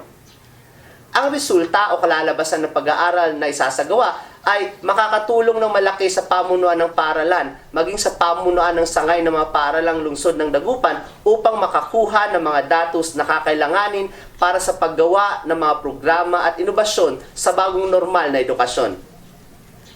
Sa pag-aaral na ito ay ninais na mananaliksik na masagot ang mga sumusunod na mga katanungan. Una, ano ang antas ng pagkatuto ng mga mag-aaral sa asignaturang Filipino batay sa level ng mastery sa mga most essential learning competencies gamit ang Multimedia Assisted Modular Instructions? Ikalawa, may makabuluhang pagkakaiba ba sa antas ng pagkatuto ng mga mag-aaral sa modalidad na ginamit? At ang pangatlo, Ano-ano ang mga salik na nakakaapekto sa partisipasyon ng mga magulang o tagapangalaga sa pagtuturong Multimedia Modular Assisted Instructions or MAMI? Gumamit ang mananaliksik ng 200 mga magulang at mag-aaral bilang kalahok sa kanyang pag-aaral. Ginamitan din ang pananaliksik ng non-probability purposive sampling sa pagpili ng mga kalahok na purposibong pinili batay sa tukoy na kriteria ng pagpili ng magiging mga tagatugon sa pag-aaral. Gumamit din ang mananaliksik ng deskriptibo, kwantitatibong disenyo ng pag-aaral. Ang deskriptibong disenyo ay sumubok na ilarawan o dokumento ang antas ng pagkatuto ng mga mag-aaral sa level ng mastery sa mga tukoy na most essential learning competencies. Samantalang ang kwantitatibo naman ay sumubok sa matematikal at statistikal na pamamaraan sa pag-compute ng mga datos na nakalap. Gumamit naman ng mga talatanungan at pagtatasang pagsusulit ang mananaliksik bilang mga research tools upang sagutin ang mga katanungan sa pananaliksik. Sinuri at inilarawan ng mananaliksik ang naging resulta ng pag-aaral batay sa level ng mastery ng mga mag-aaral sa MALCs na inilarawan sa panukatang absolutely no mastery, very low mastery, moving towards mastery, closely approximately mastery, at mastered, na hinango mula sa National Education Testing and Research Center sa pag-aanalisa ng datos sa level ng mga mastery mula sa resulta ng mga pambansang pagsusuli tulad ng National Achievement Test. Ang mga panukatang deskriptibo ay nilapatan din ng numerical na halaga. Inalam naman ng mananaliksik kung may makabuluhang pagkakaiba ba ang antas ng pagkatuto ng mga mag-aaral sa bawat baitang sa pamamagitan ng pag-compute ng mean scores ng mga mag-aaral ayon sa panukatang 0.05 level of significance na ginamitan ng analysis of variance na statistical na pamamaraan ng pagsusuri sa pamamagitan ng Microsoft Excel Statistical Analysis Toolpack. Pagkatapos malaman ng kabuluhan ng pagkakaiba sa antas ng pagkatuto sa mga mag-aaral, ay inalam din ng mananaliksik ang mga salik na nakakaapekto sa partisipasyon ng mga magulang sa modalidad na ginamit sa pagtuturo ng Filipino sa pamamagitan ng pagsasagawa ng isang survey. Itinala at sinuri din ito ng mananaliksik. Panghuli ay nagbigay ang mananaliksik ng kanyang konklusyon at rekomendasyon batay sa resulta ng pag-aaral. Narito ang buod ng mga datos na nakalap ng mananaliksik. Makikita sa talahan na yan ang bilang ng mga mag-aaral na tumutukoy sa antas o level ng pagkatuto gamit ang Multimedia Assisted Modular Instructions at ang kanilang mean percentage score batay sa resulta ng isinagawang item analysis. Upang malaman kung may makabuluhang pagkakaiba sa antas ng pagkatuto ng mga mag-aaral gamit ang MAMI, ang p-value ay kinumpyot gamit ang Microsoft Excel Analysis Toolpack na ginamitan ng statistical na pagsusuring analysis of variance or ANOVA. Makikita sa talahan na yan na ang computed p-value na 0.134262 ay mas mataas sa itinakdang 0.05 alpha level at ang computed na f-value na 1.885576,148 ay mas mababa rin sa computed f-critical na 2.662569 ay nangangahulugan ng pagtanggap ng mananaliksik sa walang bisang palagay o null hypothesis na walang makabuluhang pagkakaiba ang antas ng pagkatuto ng mga mag-aaral gamit ang pagdulog na MAMI at pinabubulaanan ang alternatibong palagay o alternative hypothesis na may makabuluhang pagkakaiba ang antas ng pagkatuto ng mga mag-aaral sa grade 7 hanggang grade 10 gamit ang MAMI. Nangangulugan din sa lumabas na resulta na walang signipikong pagkakaiba sa antas ng pagkatuto ng mga mag-aaral sa MALCs mula grade 7 hanggang grade 10 kapag ginamitan ito ng Multimedia Assisted Modular Instructions na pagdulog. Ipinapahiwatig nito na halos pantay lamang ang kabisaan ng pagdulog na ito sa mga mag-aaral mula sa grade 7 hanggang grade 10. Ang mga sumusunod na datos na nakalap ng mananaliksik ay nagpapakita naman ng mga salik na nakakaapekto sa partisipasyon ng mga magulang o tagapangalaga sa pagtuturong Multimedia Assisted Modular Instructions. nanguna ang salik na kakapusan sa pera para pambili ng gadget at wifi dahil mas prioridad ang pagkain. Nagtala ito ng 197 kasagutan at ang panghuli naman ang kawalan ng interes ng mga magulang sa pagtuturo sa anak na may zero na tugon o walang katugunan. Bukod sa mga datos na ito ay makikita rin ang iba pang mga salik na nakaapekto sa partisipasyon ng mga magulang o tagapangalaga sa pagtuturong multimedia assisted modular instructions. Pagkatapos ng pag-aaral ay binigay ng mananaliksik ang mga sumusunod na konklusyon. Una, may mataas na antas ng pagkatuto ang mga mag-aaral sa mga most essential learning competencies gamit ang multimedia assisted modular instructions sa pagtuturo na asignaturang Filipino sa junior high school na nasa antas ng closely approximately mastery at moving towards mastery na antas ng pagkatuto. Ikalawa, walang makabuluhang pagkakaiba ang antas ng pagkatuto ng mga mag-aaral sa grade 7 hanggang grade 10 sa most essential learning competencies gamit ang multimedia assisted modular instructions. At ang pangatlo, nakakaapekto sa partisipasyon ng magulang sa pagtuturong mami ang mga salik na pambili ng gadget at wifi dahil may mas prioridad ang pagkain. Kakapusan ng oras sa pagtuturo sa anak dahil sa trabaho at kawalan ng malakas na internet o kawalan ng subskripsyon o kawalan ng koneksyon sa internet. Ang kakulangan sa kaalaman sa wastong paggamit ng mga gadgets, estratehiya sa wastong pagtuturo at edukasyon ng ilan sa mga magulang ay nakaapekto din sa kanilang partisipasyon. Yan po ang mga datos at resulta ng aking makalap sa pananaliksik na aking ginawa. Maraming salamat po. Muli isang virtual na palapakan po para kay Sir Herbert Perez. This one, let's proceed to our 7th presenter. Let me read to you the bio note of Sir Philip. Dr. Philip G. Mendoza, a graduate of Doctor of Philosophy in Mathematics Education minor in Educational Administration at Don Mariano Marcos Memorial State University. He is a graduate of Master of Arts major in Mathematics at Pangasinan State University, PSU Graduate School. He graduated Bachelor of Secondary Education, major in Mathematics, minor in English at PSU Bayambang Campus. He is one of the pool writers in Manual for Inquiries, Investigation, and Immersion of Senior High School. He was also a 2018 birth recipient in DepEd Region 1. He is an MTOP trainer both in regular and talented students in high school and serves as a reviewer in LET and civil service exams. He is awarded as the most outstanding master teacher at Karaal National High School and finalist as outstanding master teacher at SDO-Dagupan City. At present, he is a master teacher to the senior high school coordinator at Karaal National High School, SDO-Dagupan City. He is also an associate professor at the Graduate School of the University of Luzon. Let's all welcome on screen our 7th presenter, Dr. Philip G. Mendoza.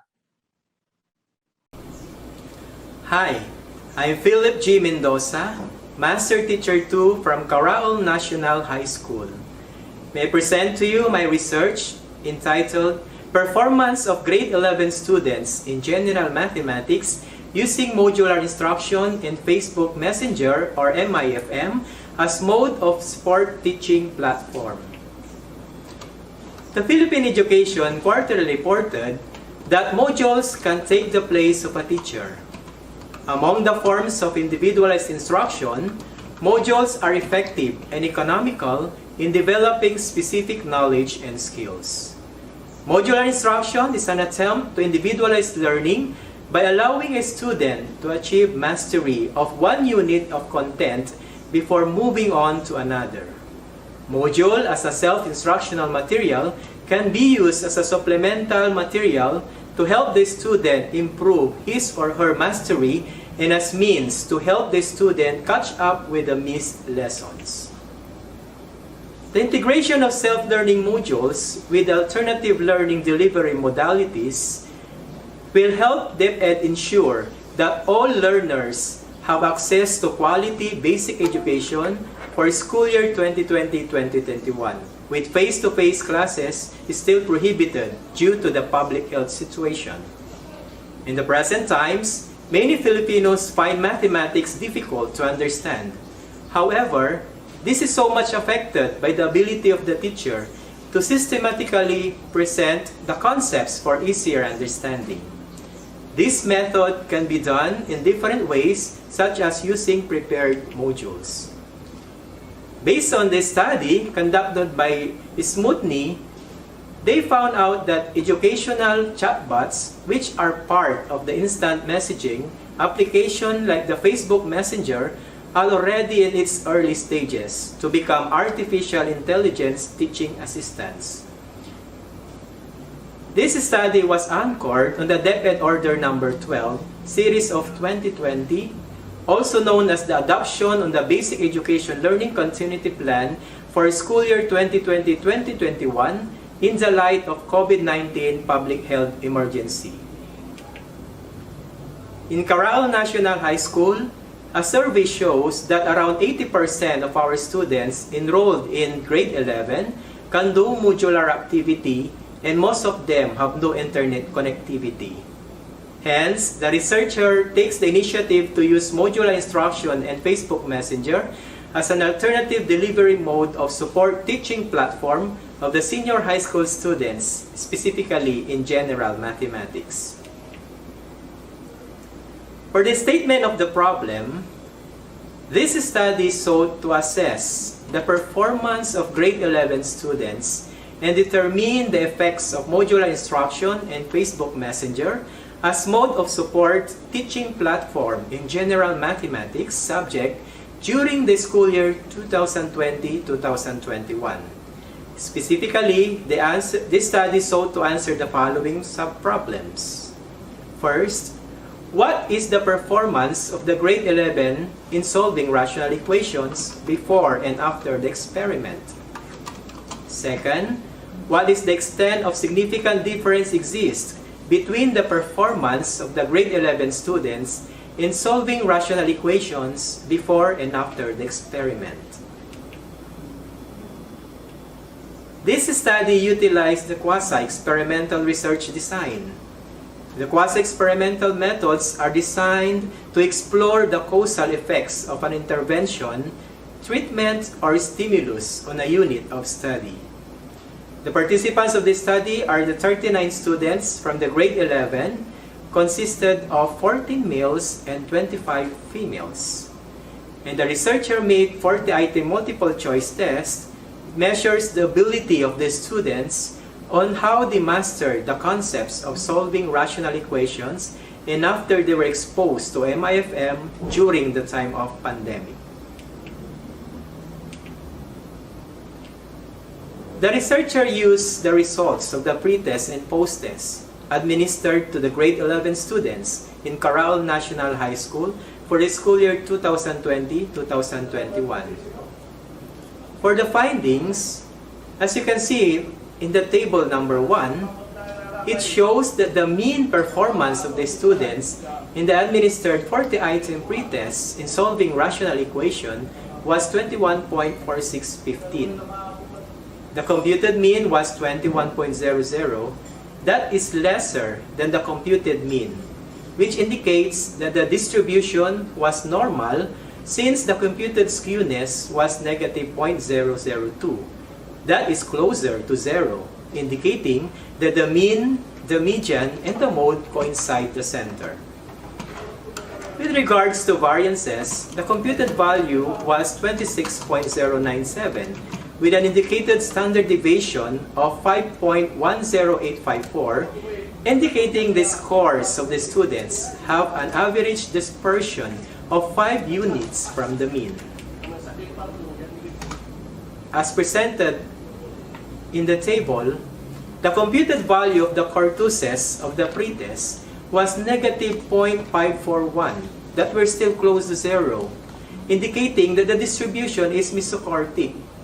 Considering the value of the 75 percentile having a computed value of 25.00, it implies that 75% of the students scores less than or equal 25 points. This is an indicator that the students needs an intervention in solving rational equations during the time of pandemic, wherein they were only exposed into a modular printed modalities. Figure 1 shows the pretest scores of grade 11 students, showing the data is normal, which is a Q plot of the pretest. As manifested in this figure, the trend of the pretest scores of grade 11 students followed a normal trend that showed no outliers from the given scores, indicating that the students' performance in the pretest were close and implies that majority of them have poor performance in solving rational equations.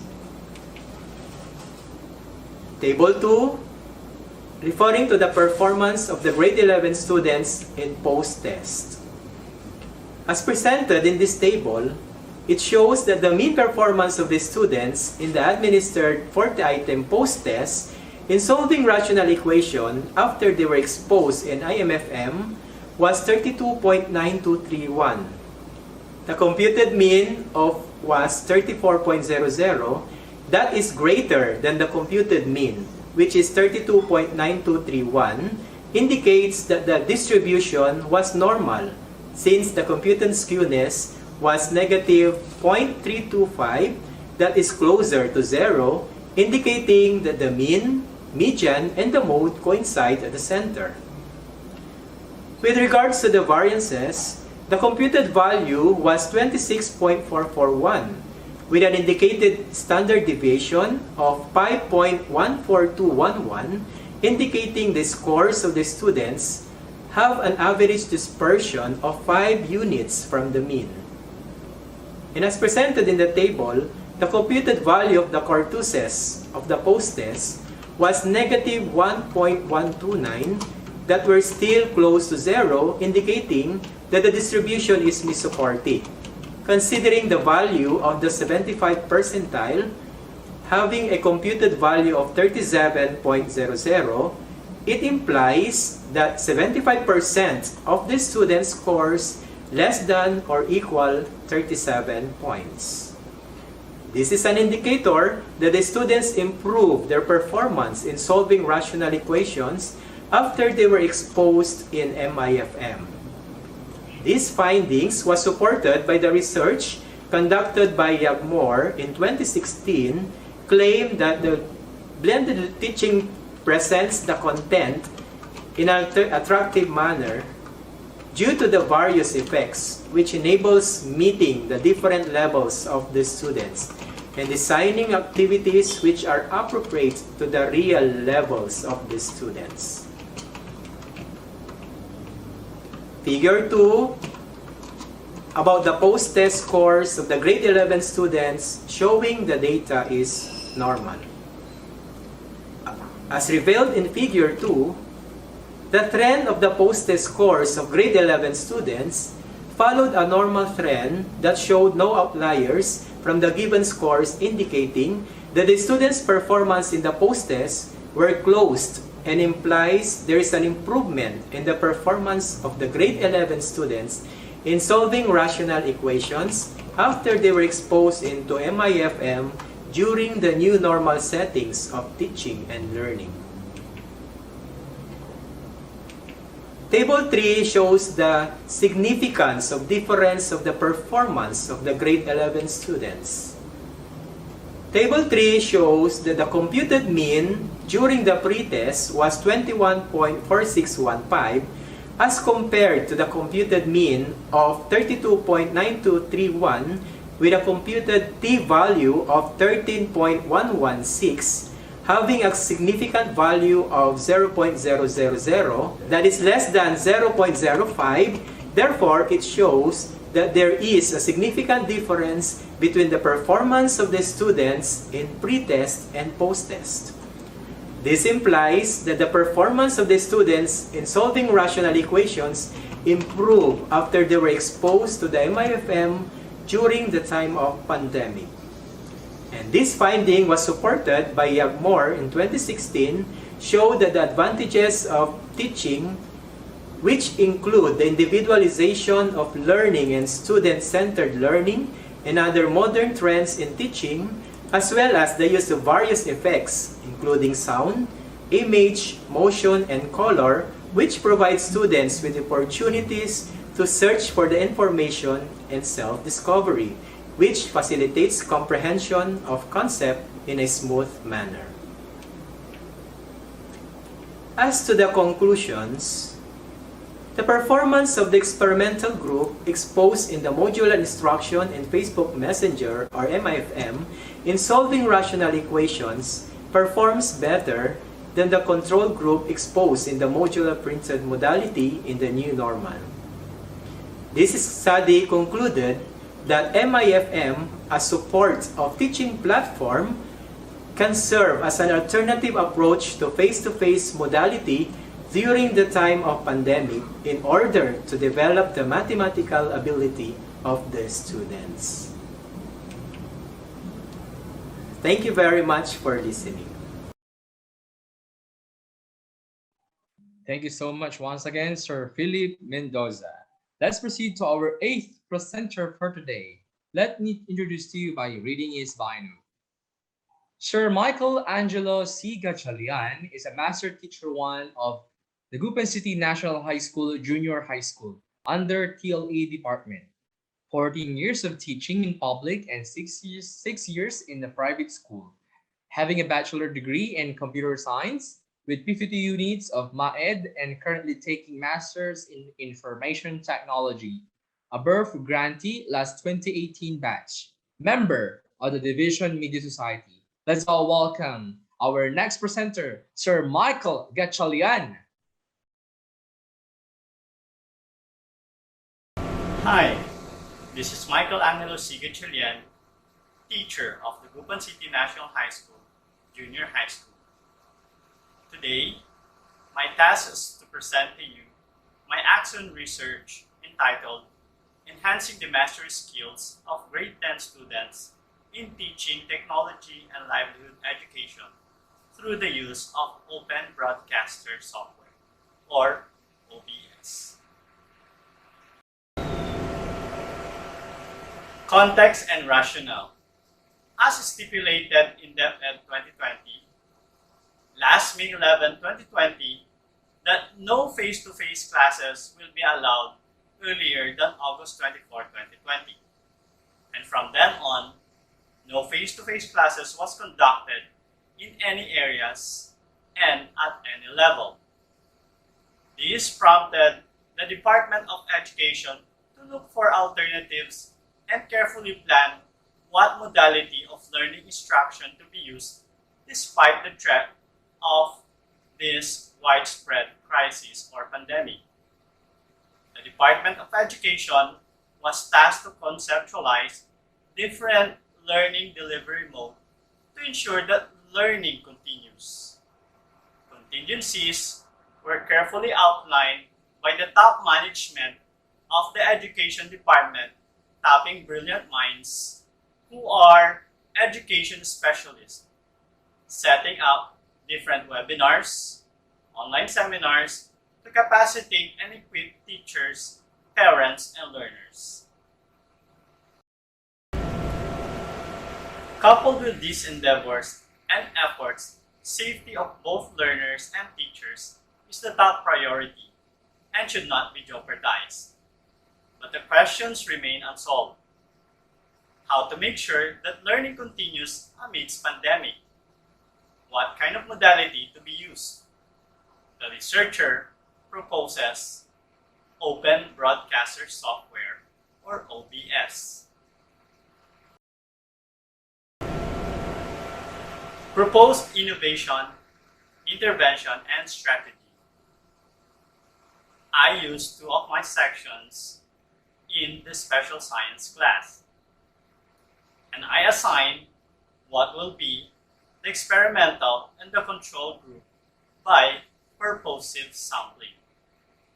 Purposive sampling is a sampling technique which is selecting samples discretionary meaning the researcher has the power to choose whom he or she wants to be the respondents.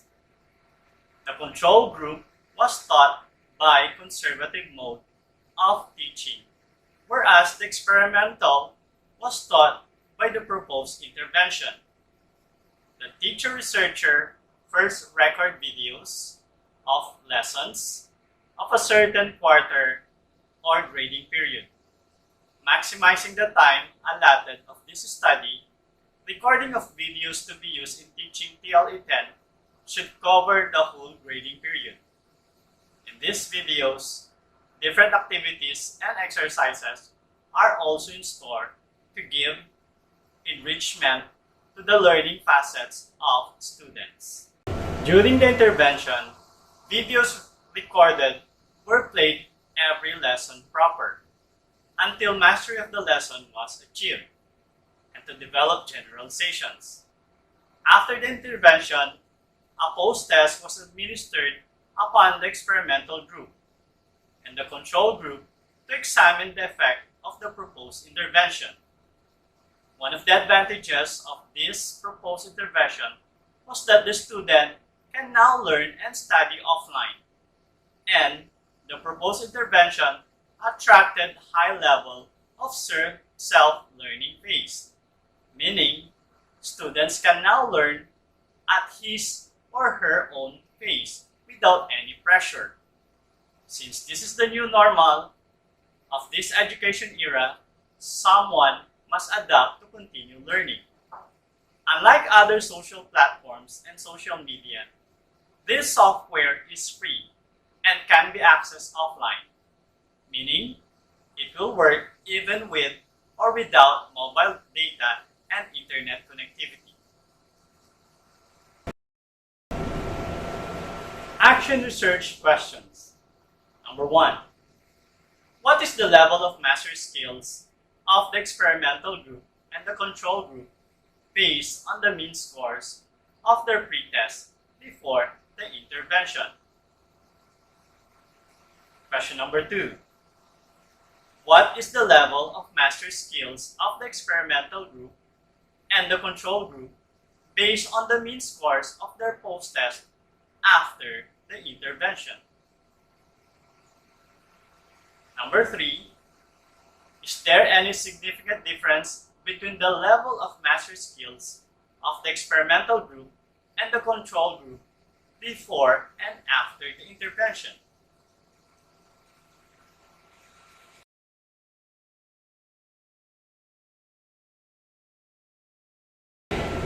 Action research methods. Participants or the sources of data and information were from 2 sections of my students in the Dagupan City National High School. This composes of 66 students. First, the control group, wherein they will have the traditional way of teaching. Second, we have the experimental group. This is teaching them with the proposed intervention.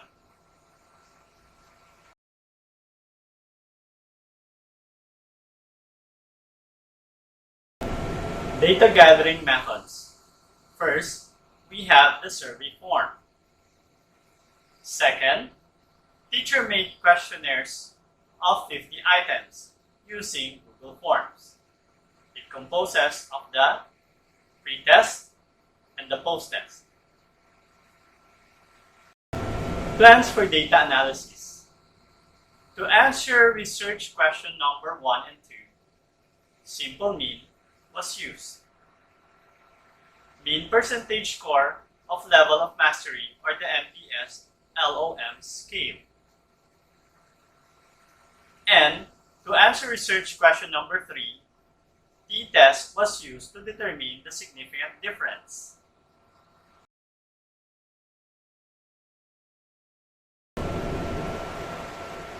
Discussion of results and reflection. Table 1 revealed the pre-test mean results of control and experimental groups, which were 15.40 and 15.23 respectively. Its mean difference is 0 0.17.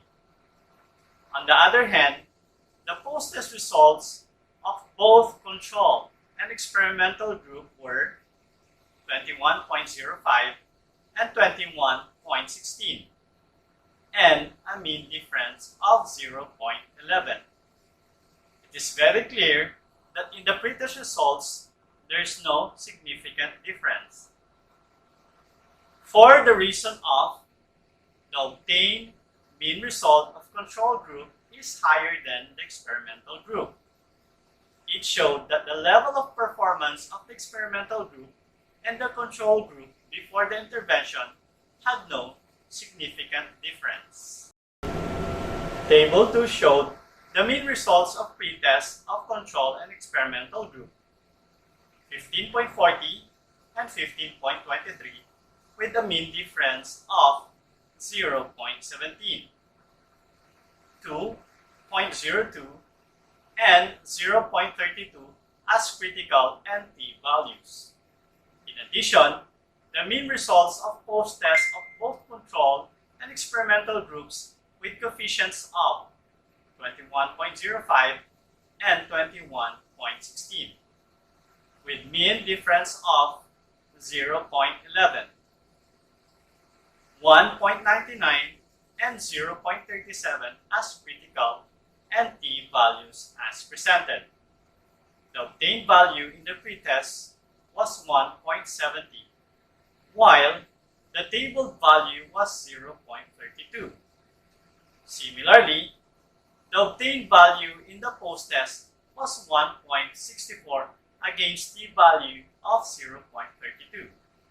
Statistically speaking, if the obtained value of the t-test statistics is greater than the table value, then the difference is significant.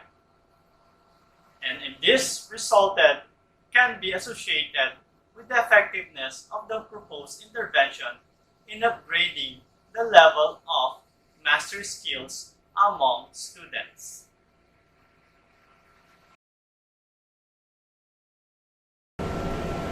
Conclusions. Considering the facts and findings of the conducted study, the researcher concluded that in terms of the performance in the pretest, the control group performed slightly better than the experimental group. And in terms of the performance in the post-test, the experimental group gained significant improvement over the control group. Statistically, there was a significant difference in terms of the performance of the experimental group and the control group in the pretest and before the intervention. However, there was a significant difference with regard to the performance of the experimental group and the control group in the post-test and after the intervention. The norm is that if the calculated value of the t-test statistics is greater than the table value, then the difference is significant.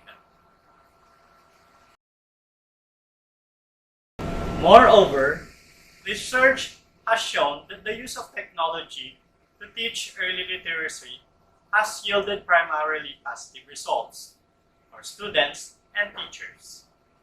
Lessons that incorporated technology have shown increased student engagement level, provided immediate feedback, and increased student performance and assessment scores. Students showed greatest level of growth when interactive technology was used.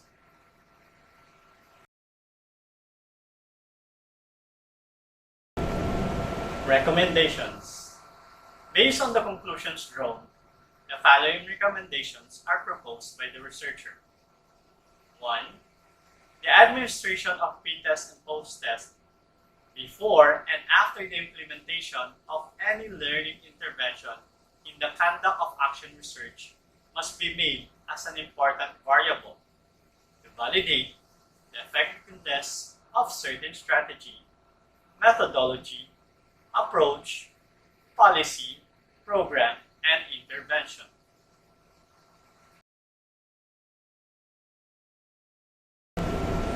Recommendation number 2. The school administration shall provide trainings and seminars relative to instructional innovations for the sake of students' effective learning outcomes and professional growth among teachers. That's all. Thanks for listening. Once again, thank you so much, Sir Michael. Now let's proceed to our next presenter. Let me read the biography of our next presenter. Liza E. Gutierrez, graduated Bachelor in Secondary Education, major in Biological Science, cum laude at the University of Luzon, and Master of Arts in Education, major in Educational Management with flying colors at Pangasinan State University. Currently, she is a science teacher in the Dagupan City National High School. I hope you are having a good day. The best research lesson for science education in a training conducted by the Department of Science and Technology, Science Education Institute. This young educator received a silver medal award when she competed in the 2018 PSU Media Research and Development Symposium with her research journal, Open Inquiry Process in Special Science in Grade 8, the only mixed methods research in the competition. She's a regional and division trainer for numerous trainings and workshops, a division module writer and evaluator, and a science club advisor of DCNHS. She was awarded as the most outstanding teacher in 2020. Recently, she conducted an action research on an intervention that will help both teachers and students cope up with the new normal education. She believed that no great things can be achieved without passion. Let us all welcome on screen Ma'am Liza E. Gutierrez. I hope you are having a good day. I am Liza E. Gutierrez. You can call me Miss G, and I am here to share with you my journey in conducting action research. First, let me tell you about how I came up with my title. This is by comparing science then and now. Allow me to let you watch a short video clip that will help us see the glimpse of how we do science in the past. Borrowing the words of Benjamin Franklin, tell me and I forget, show me and I remember, involve me and I understand, gives a picture of an ideal instruction we aim for in our classrooms. Not only should students study ritual behavior, but they have to practice it. The Enhanced Basic Education Curriculum, or also known as K-12, envisions the development of scientifically, technologically, and environmentally literate and productive members of society who are critical problem solvers, responsible stewards of nature, innovative and creative citizens, informed decision makers, and effective communicators. This urges us to make our classes student-centered, which is possible with inquiry-based learning. Learning experiences are more successful when effective questioning is employed and when students can discover answers through their own hands-on experiment.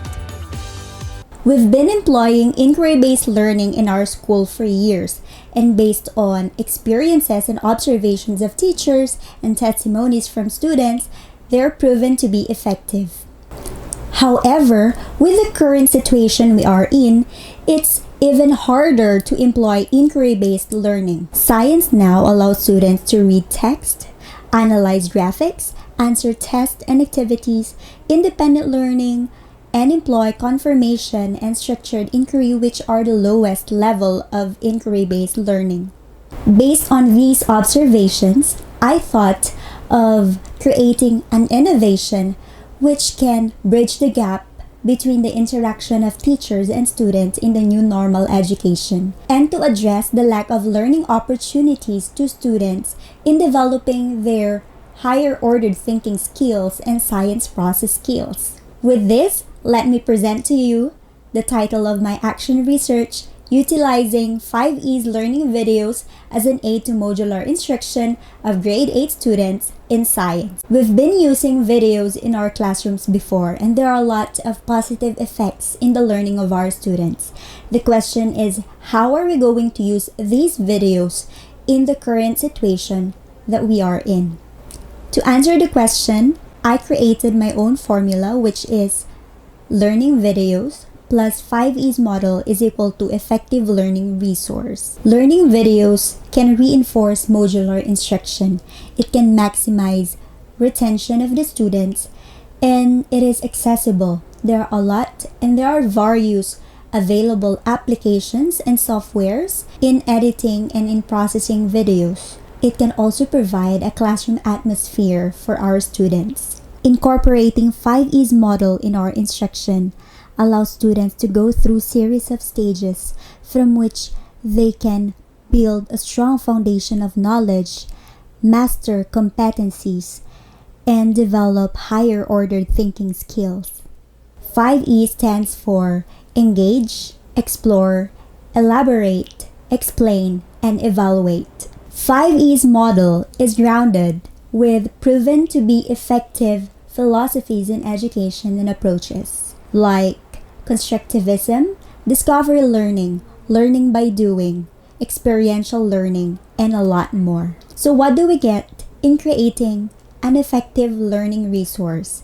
We can have an interactive audiovisual material that will benefit our students. Students will have mastery of competency and skills, and the academic performance of the students will improve. So my approach in conducting this action research is by using the formula learning videos plus 5E's model is equal to effective learning resource. Based on my title, I created the research questions. This study aimed to enhance the academic performance in earth science of the grade 8 learners of the Dagupan City National High School by utilizing 5E's learning videos to reinforce modular instruction as a learning modality this school year 2020 to 2021. Specifically, this action research sought to answer the following specific questions. Number 1. What is the performance of the students in explaining the relationship between faults and earthquake using the modular instruction only? Number 2. What is the performance of the students in explaining the relationship between faults and earthquake using modular instruction and watching 5E's learning video? And finally, number 3, is there a significant difference on the performance of the students in explaining the relationship between faults and earthquake using the modular instruction only and using modular instruction and 5E's learning video? For the action research method, this study employed the quasi-experimental design since its main purpose is to determine the effectiveness of the 5E's learning video as an instructional aid and its impact on the mean performance score of the learners. There are two groups in this study, the control group who used the self-learning module only and the experimental group who used the combination of self-learning module and the 5E's learning video. The two groups of this study were determined through toss coin method. The control group was the 8 Aristotle and the experimental group was 8 Mendel. The two sections belong to the Science, Technology, and Engineering program, and so they are both intellectually homogeneous. That's why they are the chosen groups of this study. I made use of pre-test and post-test as my data gathering tool. This consists of 20-item multiple choice covering the identified competency I chose specifically for this action research.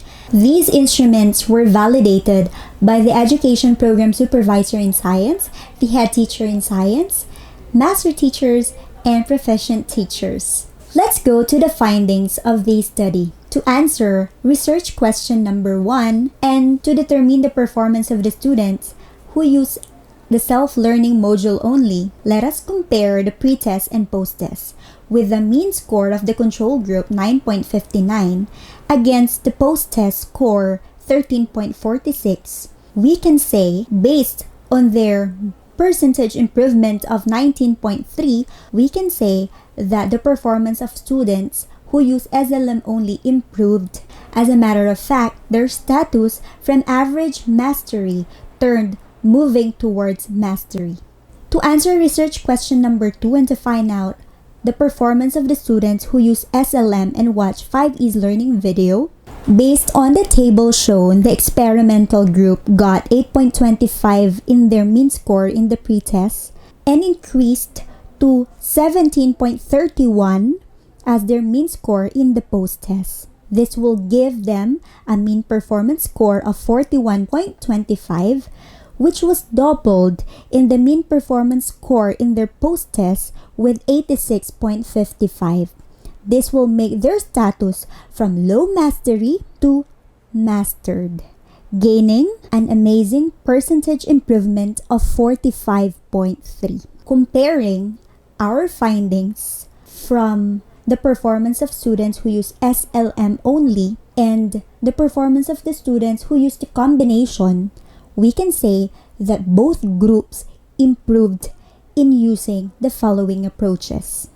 However, we need to compare if there's a significant difference in the performance of students who use SLM only and the performance of the students who use SLM and watch 5E's learning video. And the table shown summarized our data analysis. Since we found out with the control group having a mean score difference of 3.86 and the experimental group of 9.06 having the degrees of freedom of 70 and computing for the t-value 7.88, which is higher than the critical value, which is 1.99, we can say that there is a significant difference on the performance of the students in explaining the relationship between fault and earthquake using the modular instruction only and using modular instruction and 5E's learning video. Therefore, we reject the null hypothesis. The results have shown that students who used a combination of self-learning modules and 5E's learning video improved more than those who used self-learning module only. This implies that the group learned better because they used an effective learning resource which made a positive impact in their learning. My action research did not actually end that way. One of the most important things that you should do after finishing your research paper is for you to pass it forward. This is done by conducting a LAC session, in-service training, meeting, or just a simple conversation to your colleagues where you can share what you have learned in your action research and encouraging them to adapt the positive impact of your study, and maybe you can also persuade them to conduct their own action research. Remember that to reap the fulfillment of your action research is to influence other teachers to make a change in the current situation we are in. Here are some of the screenshots from the 5E's learning videos created by my co-teachers, and I am happy that they adopted the approach. Here are some of my recommendations. First, there should be an instructional method or model employed to guarantee efficient and meaningful learning. We can study another model of instruction or new approaches and its effectiveness in the new normal education. If you will create learning videos or if you are planning to conduct action researches on learning resources or instructional materials or other interventions, you have to consider 3 factors. 1. The technical ability of teachers who will use the learning resource, the compatibility of gadget, and the quality of output. You can also use mixed methods researches to determine the effectiveness of using the learning videos alone as an instructional tool. This will provide reliable and comprehensive outcome for this intervention. And lastly, investigate the effectiveness of other non-print media to support modular approach. Let me end my talk with a quote from Albert Zien Georgi. Research is to see what everyone else has seen and to think what nobody else has thought.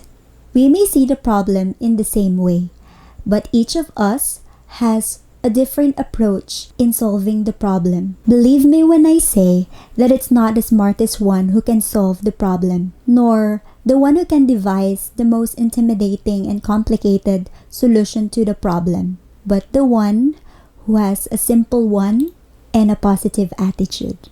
Again, I am Miss G, encouraging you to conduct your own action research. Thank you for listening. Once again, thank you so much, Mom G. And let's proceed with our next presenter. Let me introduce to you by reading her bio. Ma'am Princess Grace M. Kim is a senior high school teacher at the Dagupan City National High School Senior High School. She graduated Bachelor in Secondary Education, major in English at the University of Pangasinan under the CHED State Scholarship Program, and has taken units in Master of Arts in Language Here's my answer to the at Don question. Mariano R. Marcos Memorial State University, Agoo, La Union. Miss Kim was awarded as Outstanding Secondary School Hi, I'm Teacher teacher. 2019 in the division level. Aside from language, Miss Kim is interested in different educational technology tools and applications. She is also an active participant of various massive open online courses, or MOOC. Let's all welcome on screen our next presenter, Ma'am Princess Grace M. Kim. Hi, I'm teacher Princess Kim, a senior high school teacher of the Dagupan City National High School. It is my pleasure to share to you the results of my action research entitled Integrating Quizzes Application in the Formative Assessments to Increase the Achievement Scores of Grade 12 Students. The current health crisis caused by COVID-19 greatly affected every sector in the country. The education system in the Philippines shifted from conventional classroom setup into a remote distance learning to ensure the safety of the learners and stakeholders while continuing education. Instruction may be face-to-face, distance learning, or blended learning.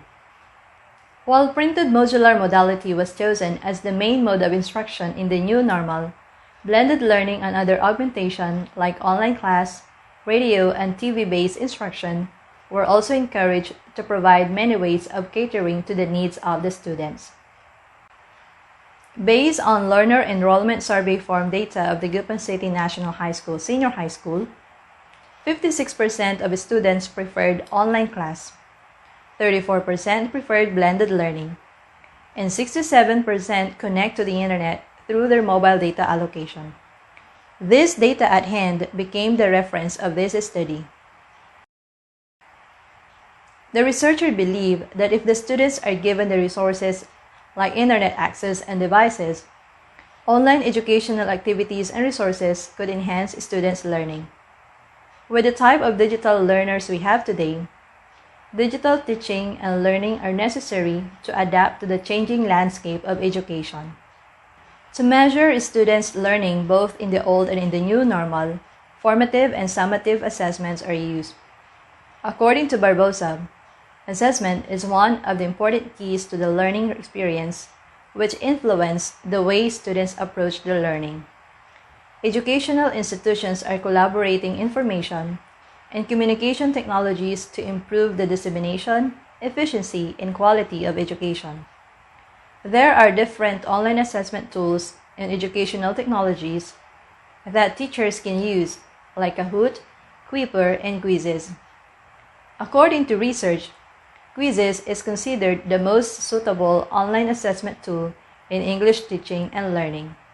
Hence, this study focused on the online formative assessment using educational technology application, Quizzes. Specifically, this research answered the following questions. What is the achievement score of the control and experimental group in the pre-test? What is the achievement score of the control and experimental group in the post-test? Is there a significant difference between the achievement scores of the control and experimental group in the post-test? The participants of this study were the grade 12 Humes Resilient of Dagupan City National High School for the school year 2020-21. The class is composed of 50 students. Random sampling was used using the online spin the wheel strategy to determine the 25 students who will be the experimental group. The experimental group received the intervention using Quiz's online formative assessment tool facilitated by the teacher. The unselect 25 students in the control group used paper and pen formative assessment in their printed modules. The research made use of experimental pretest and post-test design. Both groups took the same pretest and post-test, but only the experimental group received the intervention. The experimental group utilized the Quiz's application as the proposed intervention, while the control group does not. To answer the research questions, the following statistical tools were used: the mean and t-test. Here are the results and findings of the study. Table 1 showed the level of achievement scores of the control group and the experimental group in the pretest and post-test. If we look into the data, the level of the achievement scores of the control group has increased by 4.32. The increase in achievement scores revealed that modular learning alone increases the achievement scores of the students. On the other hand, the level of the achievement scores of the experimental group has increased by 9.44. The increase in the achievement scores of the experimental group from the pretest to post-test prove that integrating online formative assessment using Quiz's application in the modular learning has a greater impact to increase the achievement scores of the students than no integration at all. As transpired on Table 2, there is a significant difference between the experimental group and control group. Consequently, there is also a significant difference in the t-value. The significant difference in the experimental group showed there was a positive effect of integrating online formative assessment using Quiz's application in the achievement scores of the students. Similar researches conducted justified the positive impact of Quiz's due to the following reasons.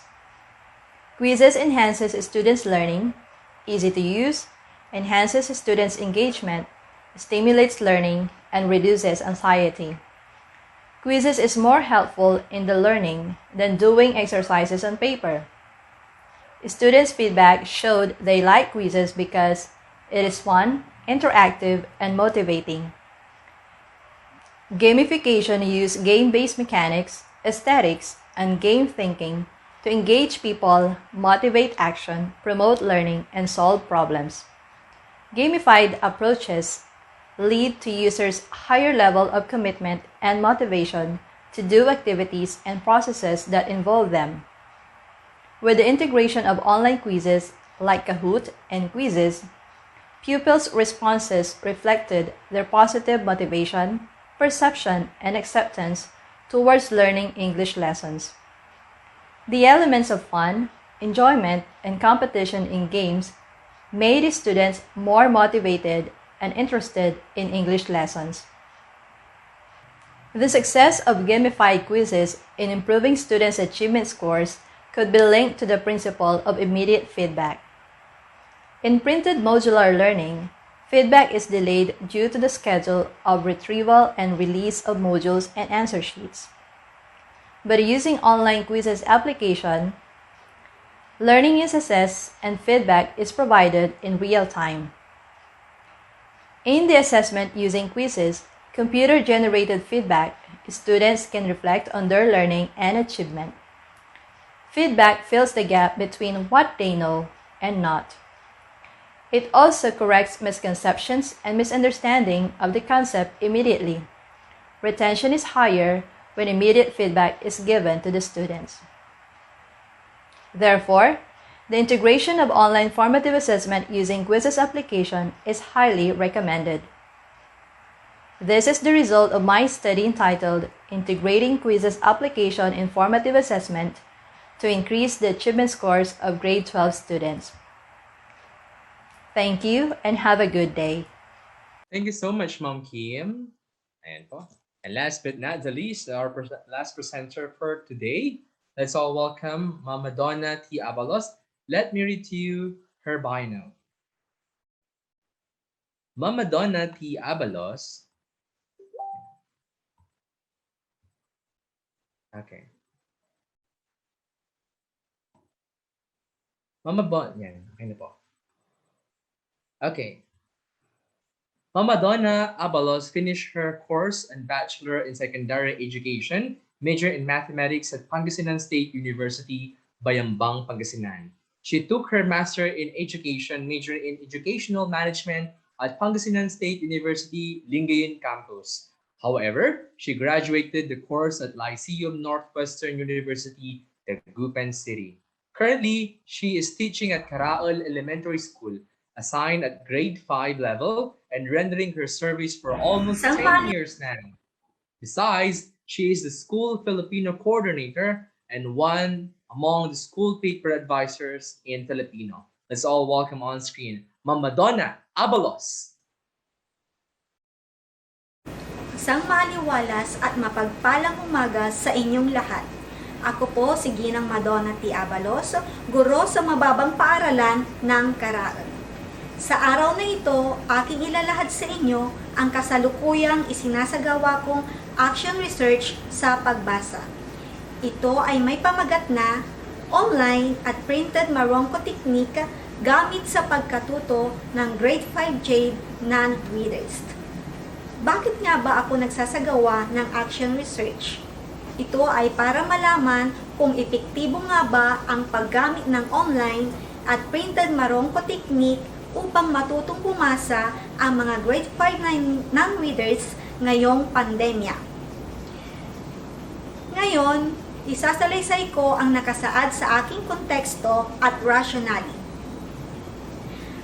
Sa aking konteksto at rationale, nakasaad ang Konstitusyon ng Republika ng Pilipinas 1987, Section 1 na naglalayong dapat pangalagaan at itaguyod ng Estado ang karapatan ng lahat ng mamamayan sa mahusay na edukasyon, sa lahat ng antas at dapat magsagawa ng angkop na mga hakbang upang matamo ng lahat ang gayong edukasyon. Pangalawa, ang Radio Inquirer 990 AM ay naglathala ng balita noong ika-4 ng Disyembre 2019 sa internet na ang Pilipinas ay pinakamahina sa reading comprehension kumpara sa 78 bansa. Ayon ito sa literacy assessment na isinagawa ng Organization for Economic Cooperation and Development o OECD. Kung kaya, nabahala ng husto ang kagawaran ng edukasyon sa ating bansa. Nagsagawa ng Philippine Informal Reading Inventory o PhilIRI noong nakaraang taon, 2019-2020, sa mababang paaralan ng Karaol at ito ang naging basihan ko ng aking isinasagawang action research ngayon.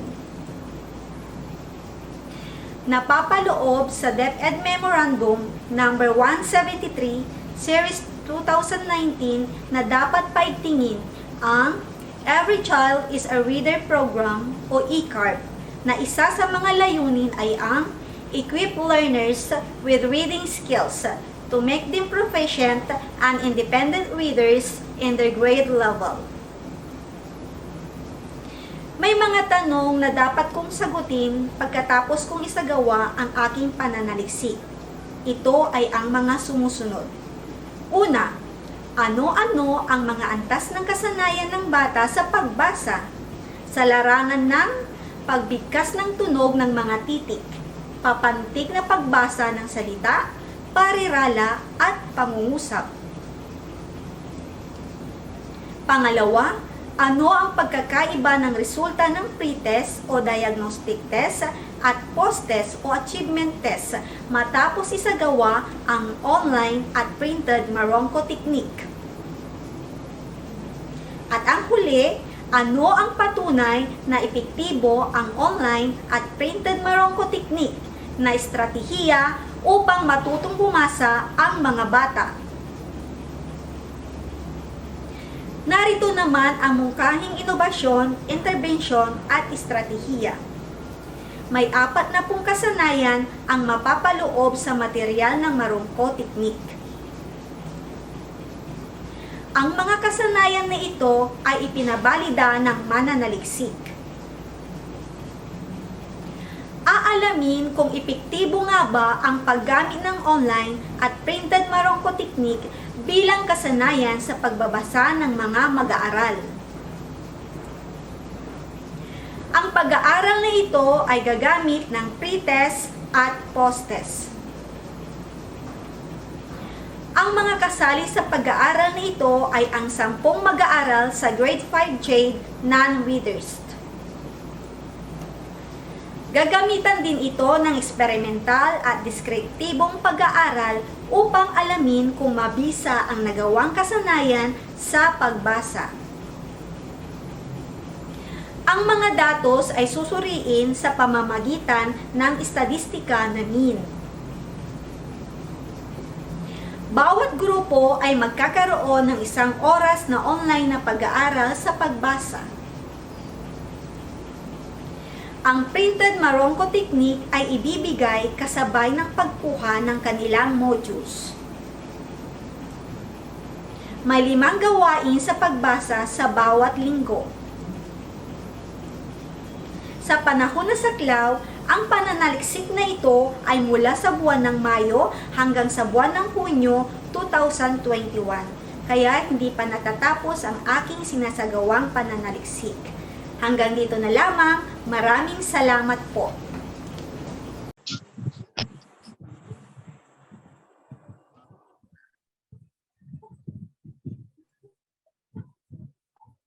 Nakamute ka, bro.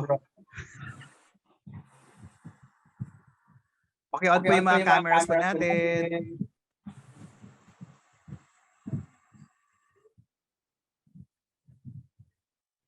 Ayan, sir. Enrico.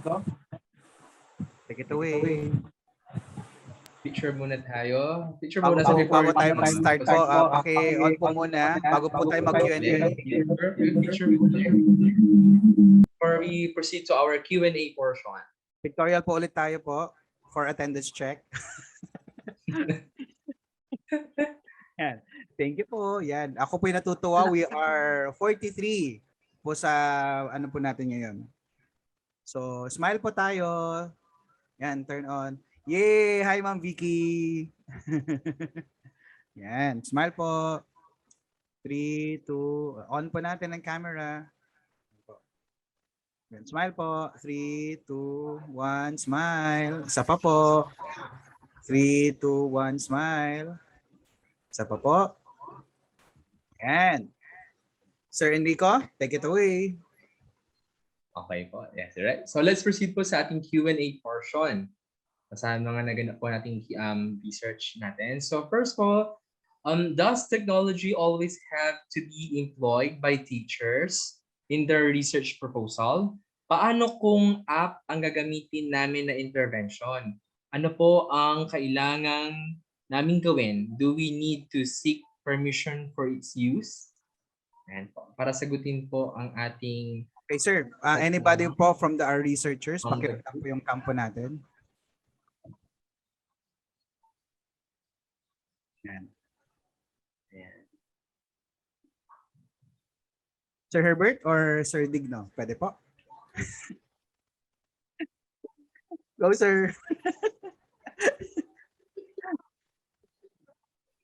Sir Digno. Sir Digno or Sir Herbert.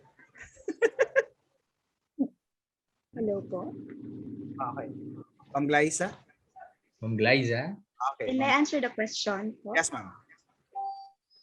Okay. So if you are planning to use po applications or softwares that are readily available sa ating web, if license po siya, you can actually use it because the license applications or software is actually can actually be used provided that you do not ibenta, di ba, ma'am? You do not sell it or you do not Make a say profit na out of it. ikaw mismo yung gumawa or hindi mo siya i-modify into something different. Pero if you use software or applications na tinatawag nating crack o yung mga version na hindi license, hindi po natin siya pwedeng gamitin for educational researches. So we might as well buy licensed software or applications. And of course, kailangan din ng credits if we're going to use it for action research or basic research purposes. Kasi actually ginagamit din yung mga ibang software and applications in the web by bloggers, by yung mga content creators and filmmakers, and wala namang nangyaring problem with regards to using this softwares and applications for long as we use it properly. Ayan. Thank you so much, Ma'am Glyza. Ayan. How about, isa pa po boss direct? Isa pa po pong sagot for the tanong. Let's have Sir Digno.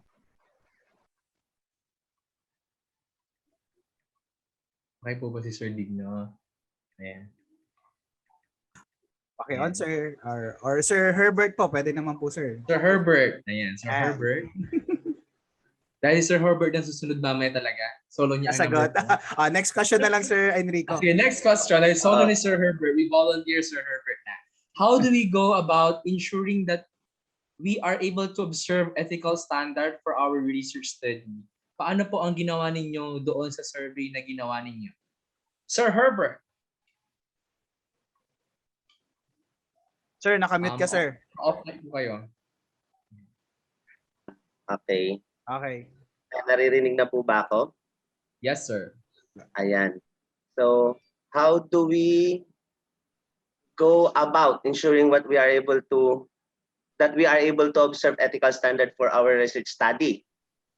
Ayan. So, syempre, no, yung pag sinasabi nating ethics, yung ang etika sa pagsasaliksik o research in general, hindi lamang sa action research, syempre talaga napakahalaga niyan. Syempre sa pagsasagawa ng kahit anong pananaliksik, ay maraming bagay dapat tayong isaalang-alang upang syempre mapanatili natin at masunod ang mga ethical na pamantayan sa pagsasagawa nito. Ilan sa mga bagay na maaari nating isalang-alang kapag tayo ay nagsasagawa ng pananaliksik ay tinatawag nating principles and ethics of research. Unang-una dyan, syempre, tinatawag nating kakayahan, yung competence. Syempre, kinakailangan may kaalaman at kakayahan tayo sa pagsasagawa ng isang pananaliksik. No, alamin natin yung mga prosesong dapat nating gawin sa pagsasagawa ng pananaliksik, yung mga bagay-bagay, no? Hangga't maaari ay magsagawa lamang tayo ng ating pananaliksik ayon sa tinatawag nating field of expertise. So tulad halimbawa nitong ginagawa natin, action research, o sa sektor ng edukasyon, ito'y tinatawag nating teacher research. Dahil tayo mga guro, may kakayahan tayo magsagawa ng mga pag-aaral patungkol sa mga karanasan natin sa loob mismo ng ating klase. Isaalang-alang din natin syempre ang tinatawag nating intellectual property rights. So never ever plagiarize. Yung tinatawag nating pangungopya ng trabaho ng ibang tao at inaangkin nating atin. Irespeto natin ng mga ideya at trabaho ng ibang mga writers o mananaliksik. Ibigay natin ang nararapat na pagkilala sa kanila sa pamamagitan syempre ng maayos na pagdodokumentaryo at pagbibigay kredito o credit sa kanilang pangalan ng anumang hiniram nating mga konsepto o mga kaisipan mula sa kanila. Maging matapat, no? Maging matapat tayo sa mga datos na nakalap. Hindi dapat natin minamanipulate o minamanipula ang mga datos na nakalap. Ipresenta natin ito kung ano talaga ang lumabas na resulta ng pag-aaral. Positibo man o negatibo ang resulta, i-report natin ito na may katotohanan at katapatan. Mahalaga rin siyempre tingnan natin ang pagiging confidential ng mga pagkakakilanlan ng mga taga-tugon o yung mga respondents natin, lalong-lalo na kung yung mga respondents natin ang mga minors o minor de edad. Isaalang-alang din natin, siyempre yung physical na kalagayan ng ating mga taga-tugon, lalong-lalo na yung mga persons with disabilities kung meron man tayo mga ganyang klaseng mga respondents.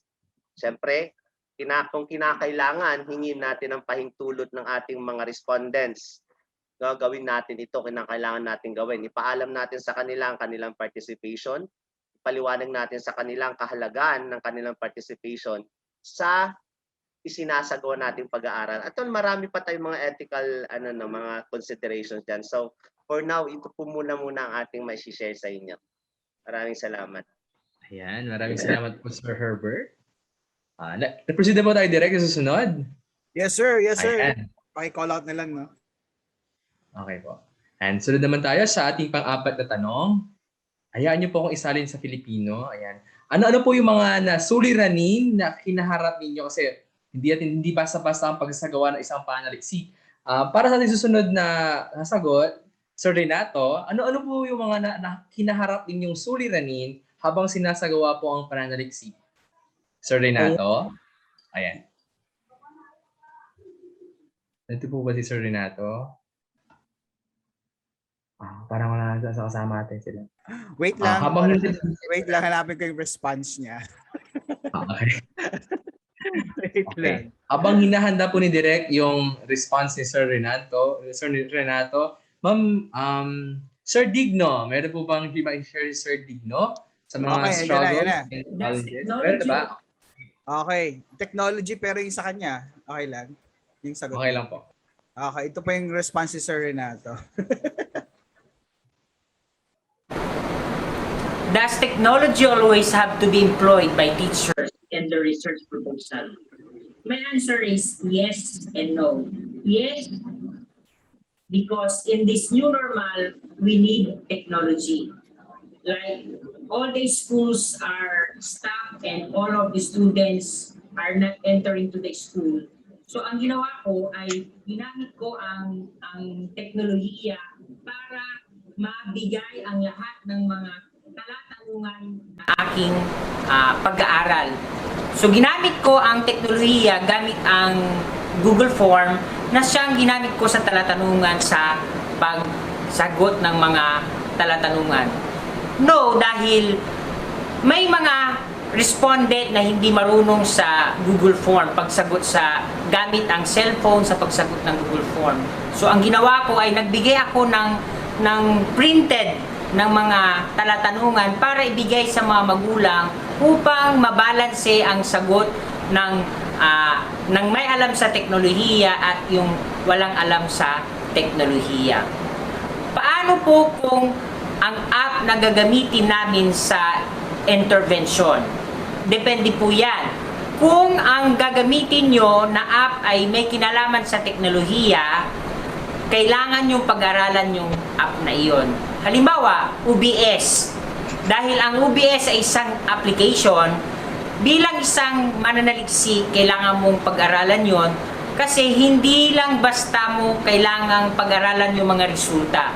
Pag-aralan mo rin ang app na iyon para may maibahagi ka kung may magtatanong na mga respondent sa mga gagawin mong pananaliksik.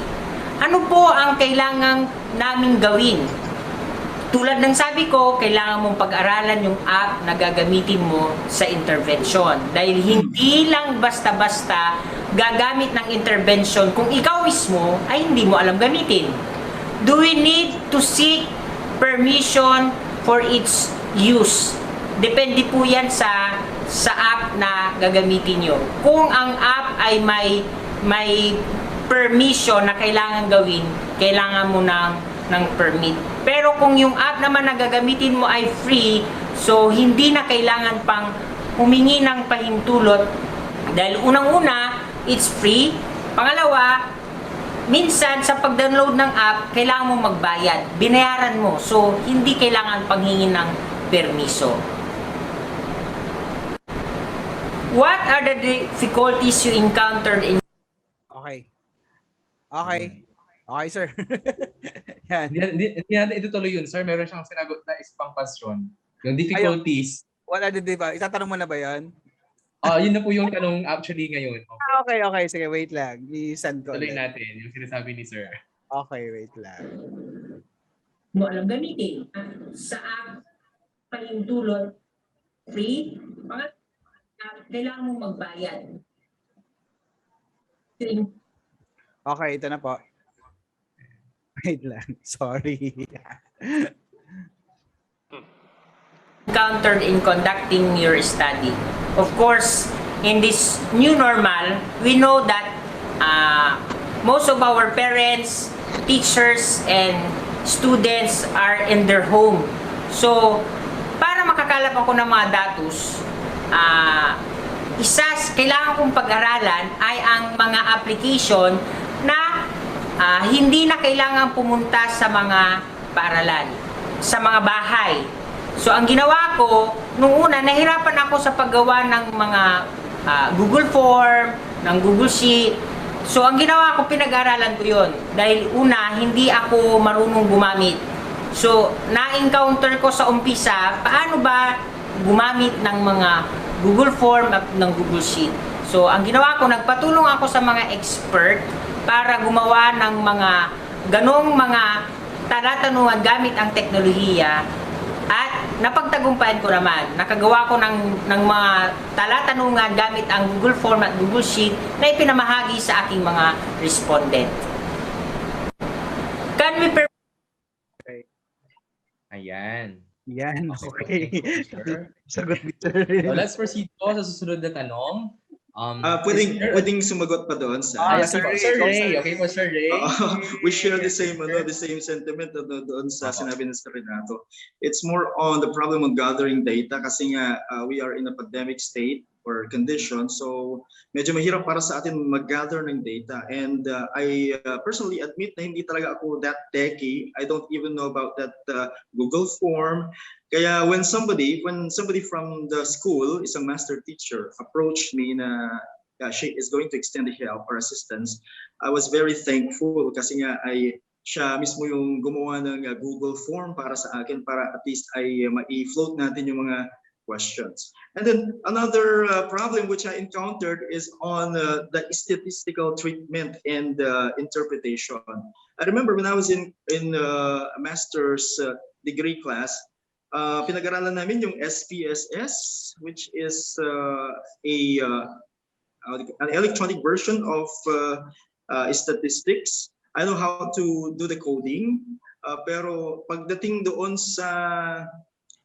mismo sa how do you call this one? Sa interpretation ng results, doon ako medyo hindi sigurado kung tama ba yung aking magiging interpretation.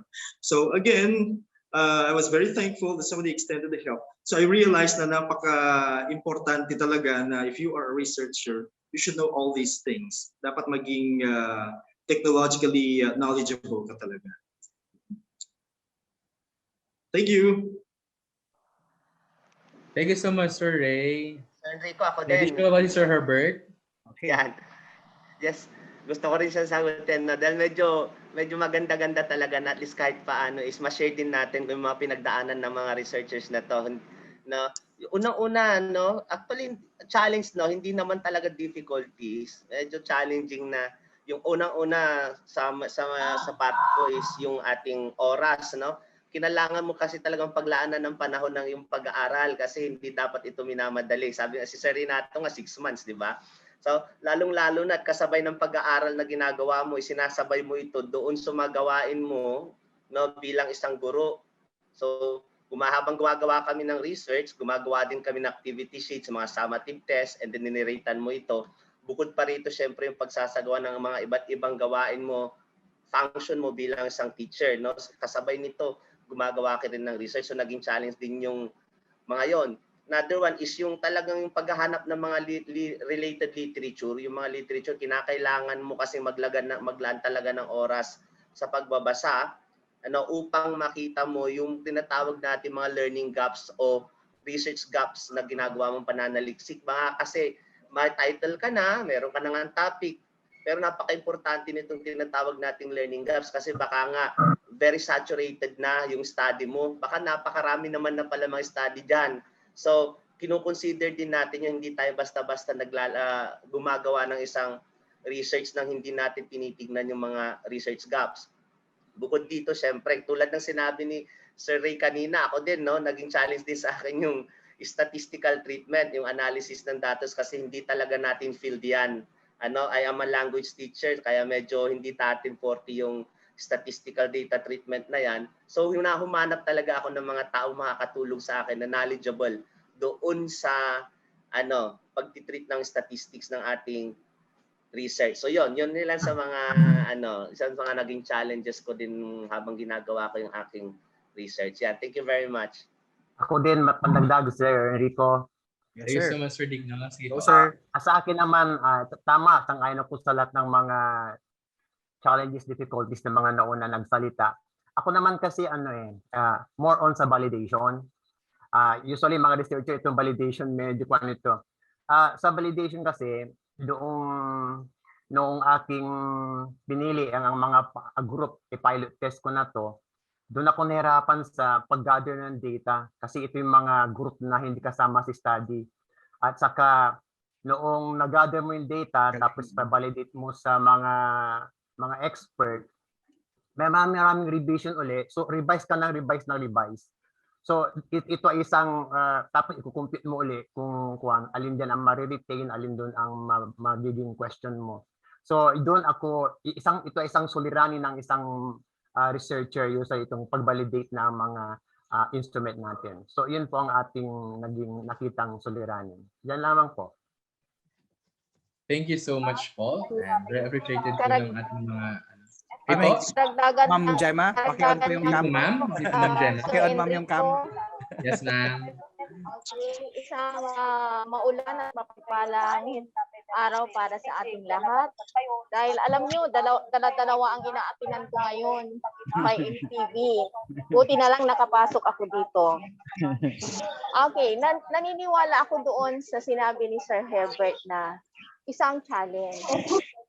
Malaking hamon yan para sa ating lahat na mga researcher. Actually, kami po yung first with Sir Herbert and Sir Digno. Muntik na akong sumuko kasi dyan sa research na yan. Alam niyo na kasi pag-research, talagang inaayawan ko na pagdating ng mga ganyan, mga computation. Pero with the help of our teammates, siyempre with collaboration, naniniwala ko na hindi mo magagawa na ikaw lang mag-isa, na hindi ka nagtatanong o hindi ka nag-aas ng help. Ngayon, sabi ko, last na research na ito, sabi ko noong 2015, kasi nahirapan kami talaga, pati doon sa birth. Pero ito ngayon, kasi nga mayroong project ang division sa reading intervention, yung 5-month reading program. Nung nandito si Ma'am Dang. Kaya sa kanyang pag-encourage, syempre susuportahan din namin yung programa bilang EPS. So kaya gumawa din kami dito, napilitan kami kasi palagi kaming inaano ni Ma'am Vicky. Okay, so sa tulong na rin ni Sir Renato, ayan na naman, nagpatulong na naman ako. So may collaboration. Kaya nagpapasalamat po ako sa mga tao, mga kasama ko sa Pilipino. Saludo ako sa kanila kasi parati silang nandyan na gumagawa ng kanilang research. At alam ko na yung mga ginagawa nila, ina-apply nila yon at sinishare din nila. So yun po ang aking may babahagi. Maraming salamat po. Thank you so much, ma'am. Actually, susunod po kayo ulit. Sir Enrico, mag-ask na lang po tayo sa audience kung may mga talungan sila. Para sa writers. Meron po ba dito sa ating mga participants po ngayong umaten na matanong po kayo? Or tawagin mo muna si Sir Philip. Ay, tanong mo muna sir ulit. Sir Enrico. Ano yung responsibility ni Ma'am Gemma? Is there a difference between academic achievement and academic performance? Is well-being and social status possibly related to academic performance? So, una po natin natanungin ang contestant number 7, Ma'am Agnes Royolada. Hello, Ma'am Agnes. Before mo kay Ma'am Gemma. Agnes? Ano po ang Pangasinan ng mother country? Ma'am Agnes. Ay, wala po. Ma'am Agnes. Sir Enrico, I think siguro sa Okay na, mga tayo po sila. participants natin, sir, pwede po natin silang... Participants po muna natin. So, anyone po, volunteer po sa ating mga participant who wants to answer po ng ating question. So, hindi ko po yung tanong, is there a difference between academic achievement and academic performance? Tapos, yung follow-up question nun, is well-being and social status possibly related to academic performance? Ayan po. So, Sir, sino sa po mga ang researchers volunteer natin, Sir Philip or... Yes po. Sir Philip Mendoza, sir. Thank you, Hindi mo lang sir. i-volunteer to share po. Sir Philip. Sir Philip. Online ba siya? Yan. Online si sir. Nandito si Online. sir. Hello, Sir Philip. Yeah. Okay. Sir Herbert muna, kung sakali. Kung Sige, academic performance and academic achievement, yung academic achievements kasi is the completion of the studies and acquisition of corresponding degree. Okay, so halimbawa, grade 10 ka, natapos mo yung grade 10, that's academic achievement. But for the academic performance is passing the subjects in time doon sa my studies. Let's say for example, yung skills na kinakailangan mong kumbaga academic performance is how you absorb knowledge through some kind of evaluation. So however, to measure their diverse abilities, this is very, very subjective. Given that their skills can be interpreted as excellent by one teacher and terrible by another teacher. So, yon, kumbaga yung academic performance is the skills ng estudyante, but academic achievements, the completion of the study. So, in a certain level. So, yun yung ating academic achievement and academic performance. Pwede magdagdag? Yes, sir. Go, sir. Go ahead, sir. Go ahead. Ang sa akin po, ang academic achievement, ito po yung totality ng success ng estudyante. So, pag academic performance, mas specific siya. Pag sinabi mo academic success, andun na lahat, yung naipon lahat ng kanyang performances. Doon mo ma-describe ang kanyang academic achievement. Pag sinabi mo academic performance, ito ay na-specify lamang sa isa. Halimbawa, anong gusto mong indicator ng academic performance? Pwedeng first quarter grade lang, ma-determine mo. Ano pa indicator ng academic performance? Pwedeng yung kanyang examination result. So, para mas maikling pagkumpara, ang academic performance mas specific siya kaysa doon sa academic achievement. Yun po. Thank you. Hello. Thank you so much po. Ayun, Sir Philip. Yay! Sorry. Nag-CR lang ako kanina. Umalis ako. Go, sir. Go, Sir Pero Philip. narinig ko. It's your time to shine. Academic Okay, ulitin ko po yung performance tanong, sir. versus academic achievement. Opo. Pag academic performance kasi, this has to do with the results obtained in a subject or the subjects in a teacher-made test or examination over a short period of time. Yun yung academic performance. While yung academic achievement naman, this is the results obtained from a standardized test or examination in a subject or subjects over a long period of time. So this is an indicative of future career path, mga ganon. So that's the difference po. Same Thank concept you. po sinabi nila Sir Herbert, Sir Digno. Ayan. Natututo kami actually. Ano pa, meron pong follow-up question doon. Is well-being and social status possibly related to academic performance? Sino pong Related sasagot? po ba, sir? Hello Sa po. academic performance po, yung Hello po. well-being and social status? Hello po. May nabasa po, pwede sumagot. Oo, sir. Sige lang po. May nabasa po kasi akong research, so hindi pa ako nag-conduct ng ganyan. Sigurado sa ngayon si Sir Philip, Sir Herbert dyan, na nakaka-apekto talaga ito, yung social status, saka yung health niya, di ba, well-being niya. So, masasabi ko na nakaka-apekto siya. Or kung hindi tayo convinced, we can conduct further study. Ganun po. Parang kung nagutom siya, ganun sir, parang gutom yung bata, hindi siya makapag-perform ng... Yes. Okay. Okay. Thank you, sir. Okay, sir. Ano po ba? Pwede naman po tayo mag-ask Sir Enrico sa audience natin. Ma'am Acela or Ma'am Winnie or anybody po from the audience. Hello po. Ma'am Francis Grace Kim, si Ma'am Kim. Or Sir Jeffrey, yan. Sir Jeffrey, Sir do you have a Jeffrey, question yan. po? Pwede po tayong magtanong sa ating mga nag-present din po. Okay. Yan po. Tatawag na talaga eh, no? Alang Okay. feeling ko, sir, umihigop sila ng mainit na sabaw na ngayon. Pero walang kasabulan.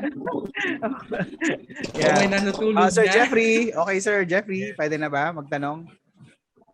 May tanong po kayo? Okay, on po yung cam po. Okay.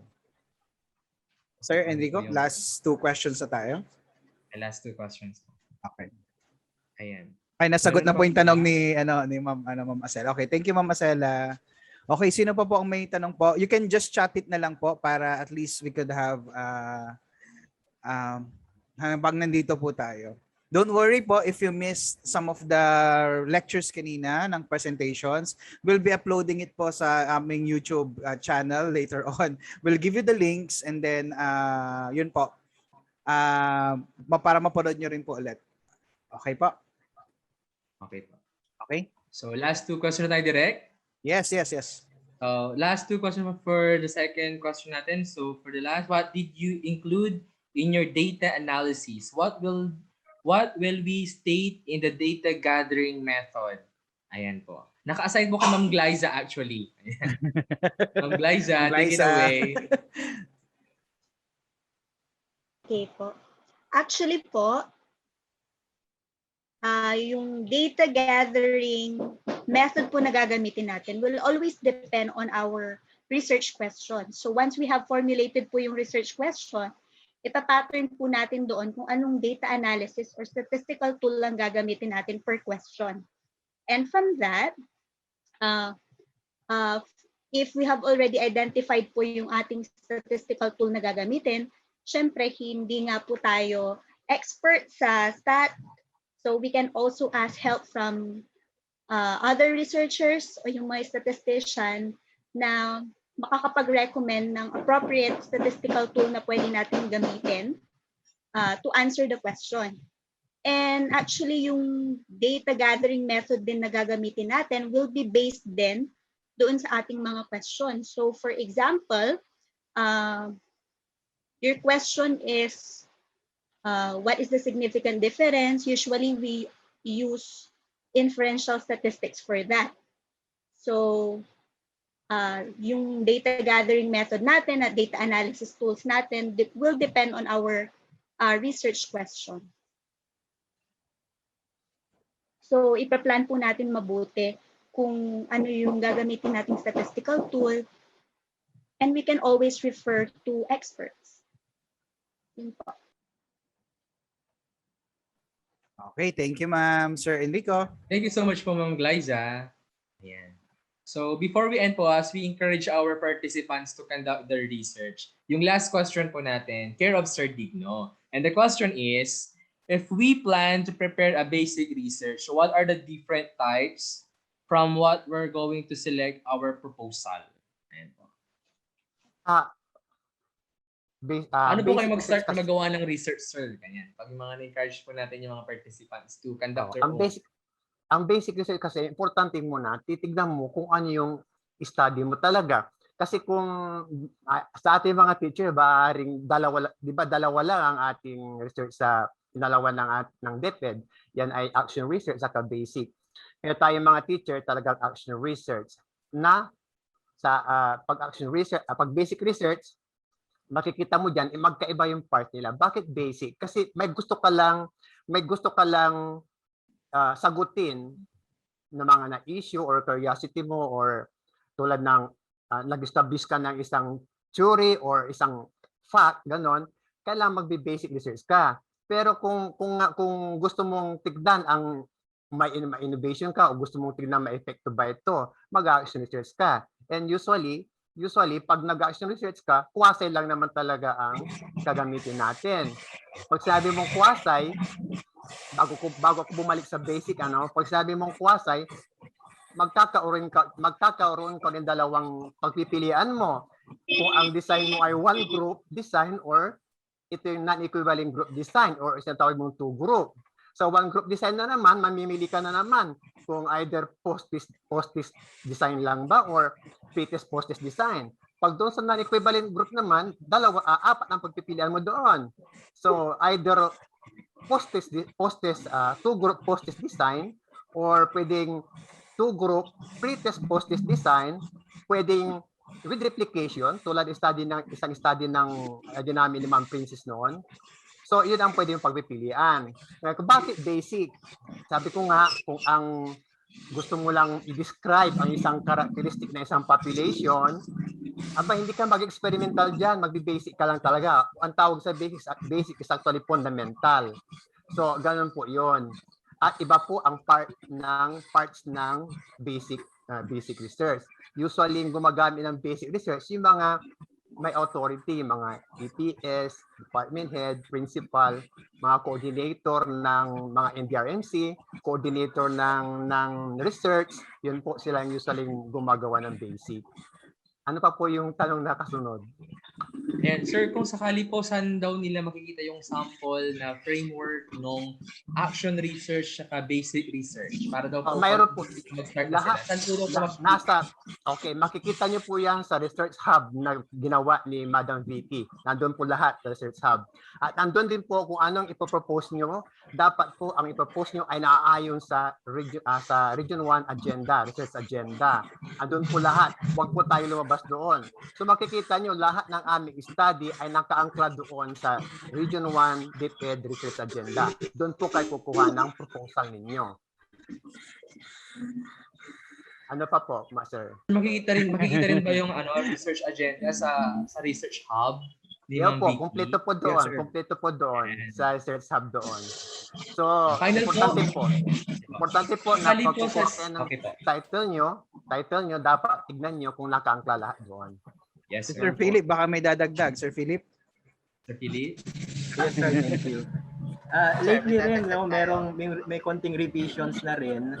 Yung nagkaroon tayo ng research galing sa DepEd Region 1, yung naalala niyo, ang speaker natin si Dr. Olwa. So meron na pong bagong ngayon, yung guidelines ng research, which is dapat nakaangkla sa in the new normal. So lahat po ng mga research ngayon, it should be in the new normal. Kasi yun po yung present setup po natin. Yes po. Kaya lahat po nang nakita niyo mga researches ngayon, nakaangkla po siya sa DepEd order na po yun. Yes po, thank you so much. Saan po makikita, sir, yung new normal guidelines ng research hub, sir? Meron, yes, research hub na rin. Nandun po lahat, sir. Okay po. Kaya sa school year po na next school year, kailan po yung possible dapat na mag-propose po ng research in a school year po? Dyan, start po ba ng school year, the middle po, or last ng school year? Ang magandang sasagot po niya ng ating chairman po ng research sa ating steps. Yung Ma'am Vicky po ang sasagot. Hello, Ma'am Vika. Ma'am Vicky. Hi everyone. Take it away. Yes. First of all, I'd like to thank all of you from our facilitators, definitely our technical team headed by Sir Widmark and Enrico. I am just really so grateful. And of course, our top management headed by our SDS, our ASDS, including our SDOD chief, Sir Edil, our EPS, Mama Lisa, and also our CID chief, Ma'am Linda, and the rest of our SDO. I am just incredibly thankful and grateful for all of you, including our participants, for engaging in this activity despite the heavy rains. In fact, there's now flood just across my residence. To the question of where do we find this documentary requirements that probably you would definitely want to have secure in case you'd be preparing your action researches. Katulad po ng nasabi ni Sir Digno, nandiyan na po yan sa ating tinatawag na SDO Research Hub. Ito po ay isang portal na ginawa namin ni Sir dito upang sa ganun we can provide virtually yung mga medyo paper requirements. Nandun na din po yung guidelines. In fact, even during the pandemic, we have crafted a guideline where you can send your your proposals through that. Meron po siyang portion doon na AR submission. Now, bakit po tayo nagpapapunta pa rin sa SDO? Well, syempre, na-miss namin kayo no? At ang ating mga bosses gusto kayong makita. Pangalawa po, huwag po kayong mag-alala. I know that this is kind of a pressure to those participants. But we would like to tell you that the reason why we set up this mentors research forum is primarily to be able to help you. These teachers, these master teachers, even our EPSS and like a few others who have completed the researches, but they are not here for some, well, personal and professional reasons, are just really, I'm sure, willing to help each one who might be wanting to, put forward a proposal of intervention, especially of the current pandemic. Kaya po sinabi ni Sir Philip, for example, sana naka-angkla. Definitely po, mas maganda kung naka-align talaga siya sa pandemya. At titignan natin, yung mga tanong po natin kanina na paano ba gumawa, wag po kayong mag-alala kasi po, kung narinig nyo kanina yung sinabi ni Sir Jong, our newly installed ASDS for our division, we would like as much as possible to make it simpler. And in fact, we will be coming up with new guidelines where we would already be assigning points, even just to a proposal, no? So that everyone would really have merit to their outputs. Although we are really proud with the fact that our division office really is striving so very well in our research outputs, because for now, again, there is this ongoing inward writing for birth 2019 and 2020, and we will be submitting for 2020 as soon as I get back. Kasi kakatapos lang po ng opera po ako noong Tuesday. Kakauwi ko lang po kahapon. So, thank God, we have this. And so, if you have any concerns, we will send the link here for the Research Hub just for you to be able to check on the contents. Second, I really hope our mentors here would continue to be around. I thank you so much. Actually, nabahalang po pero yung food natin, bongga sana talaga no? Kung pwedeng picturean, di ba? Pero I owe you one. Don't worry, I owe you. As soon as things will become better in terms of weather condition, we will meet one time. It's on me. And what else? Salamat po talaga. Maraming salamat. Hindi ko alam kung parang closing remarks na to or what, but thank you very much. Huwag po kayong mag-alala. Magkakasama po tayo. Hindi naman, di ba? Hello, sir. Hi, sir. Ayan. Yes, so, kita nyo naman, si Sir galing ASDS, sir. Sir Jong, thank you so much po. Ewan ko dapat kung ipakita yung aking, although ang pangalan, ito po kasi nakaganito ako So baka nga matakot sila, mukhang zombie. Ito po. Sir, thank you. Please take the floor po. Sir Widmark, bahala ka nang again reintroduce our ASDS. And of course, I know Sir Agi is also there. Thank you, sir, very much. Okay. Take it away, sir. Okay, magandang umaga po sa inyong lahat, no? Actually, parang on the record na sana yung closing remark ko ba yun?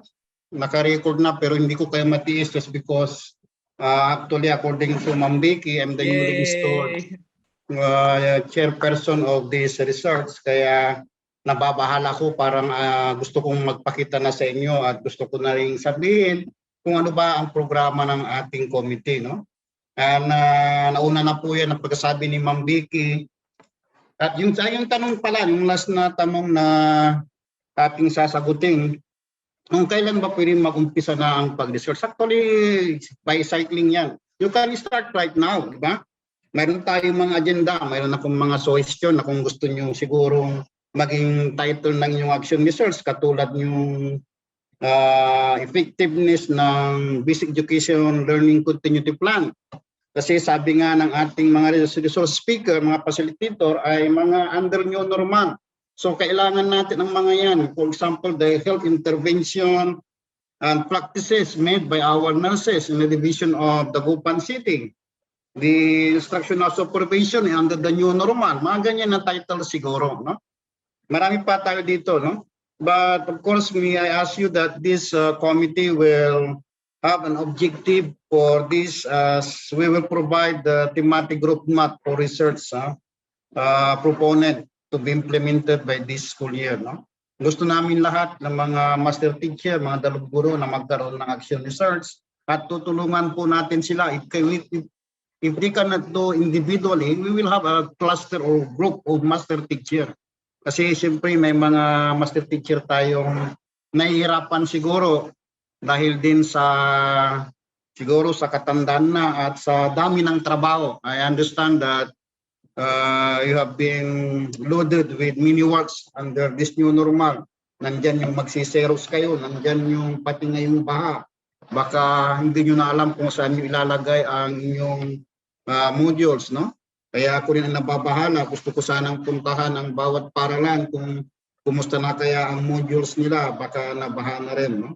I know that please keep safe sa mga teacher po natin na nasa school. Please be safe, no? Another objective po natin is, of course, we will have the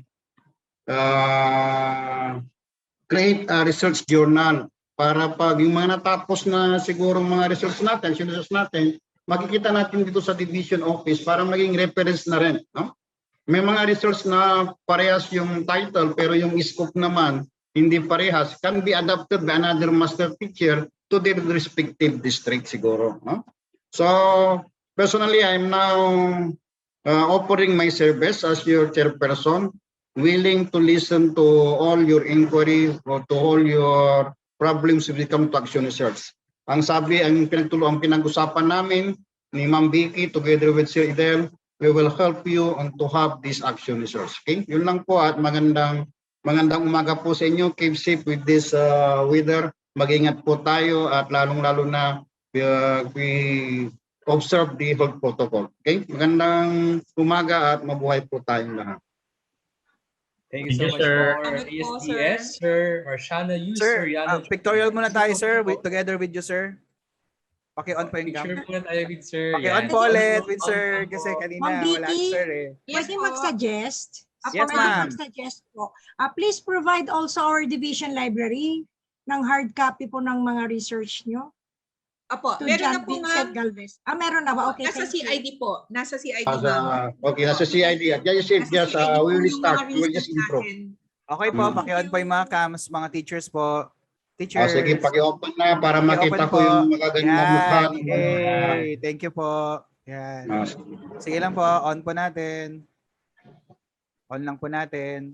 Okay po, maraming pong salamat. Yan. 3, 2, 1, smile. Okay, again. 3, 2, 1, smile. 3, 2, 1, smile. Yan po, isa po ulit. 3, 2, 1, smile. 3, 2, 1, smile. 3, 2, 1, smile. 3, 2, 1, smile. Okay. Yay! Thank you po. Maraming pong salamat. Yan Thank you po. so much po. And then, Sir Enrico for the closing. and let's all welcome again on screen our steps for research for the closing remarks. Yeah. Ma'am Maria Victoria Antonio. Thank you very much again, Sir Enrico, and to all. I cannot thank you enough, especially our top management headed by our Schools Division Superintendent, Sir Aguido Fernandez, and of course, our very supportive new Assistant Schools Division Superintendent, Sir Jong, together with our two chiefs and our EPSS, and all of you who really strove very hard to be able to put this up. I am really very happy. As you can see, kahit po parang ganito, no, I'm just really thankful to the Lord na may boses po tayo. I do not want to prolong my closing message, but just really to let you know that we are here and we will make it easier for you to have your researches. We hope that you do not see this as mentioned earlier, one that would burden you more because sabi nga ni Sir Jong, alam niya marami na nga kayong ginagawa. Ngayon nga, bagyo di ba? Yung mga eskwelahan natin, baka nga nabaha. Pero katuwang po kasi ang ating research unit para po mahanap natin yung mas epektibo sa kalinangan ng ating mga mag-aaral. Kaya po maraming salamat ulit. Sana po magkita tayo sa susunod na pagkakataon at ito po ay i-send natin sa region, no? Maski po sa siguro sa central, ano, para po makita nila yung pagsisikap ng mga guro at ng lahat mula sa SDO Dagupan City. Kaya muli po salamat at God bless po sa ating lahat. Thank you so much. But once again, our steps for research, Madam Maria Victoria Antonio. Sa lahat po na bumubuo po ng ating Mentors Research Forum, thank you so much po. Direct? Don't forget po to chat po sa chat box for attendance para pag kasi once na-record na po siya, we need po. Sir Widmark, yung words challenge ng Sir Adi, ha? Ay, opo ma'am pala. Last po pala. Words of challenge. Wait lang po ma'am. Ano na lang po, sir. Thank you. And to give us the words of challenge, ang hamon ng ating ama. Play po na ating direct. Let's all welcome again on screen, Sir Aguido C. Fernandez, our Schools Division Superintendent.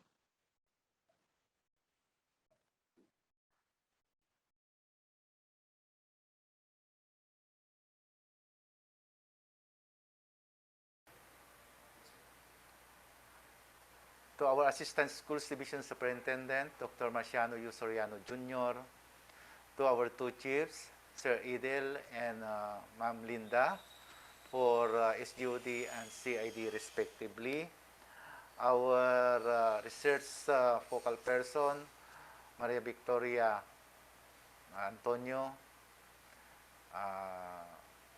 the technical working group members, the mentors in research, our participants, other guests, blessed day to one and all. I am indeed so happy upon learning that there will be a research mentors forum gathering all those who have conducted their action and basic researches in one venue and be able to come up with a forum for them to showcase their techniques, their strategies, their journeys on how they started and finished their research. This forum will probably seek to multiply the outputs at the division level. One of the directions being sought by the Department of Education is the research-based activities on all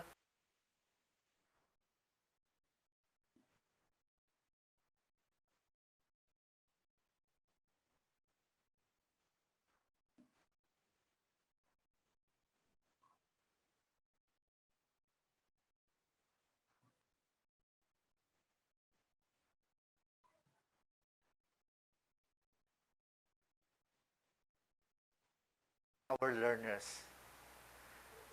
Sensing the objectives of this forum, I really commend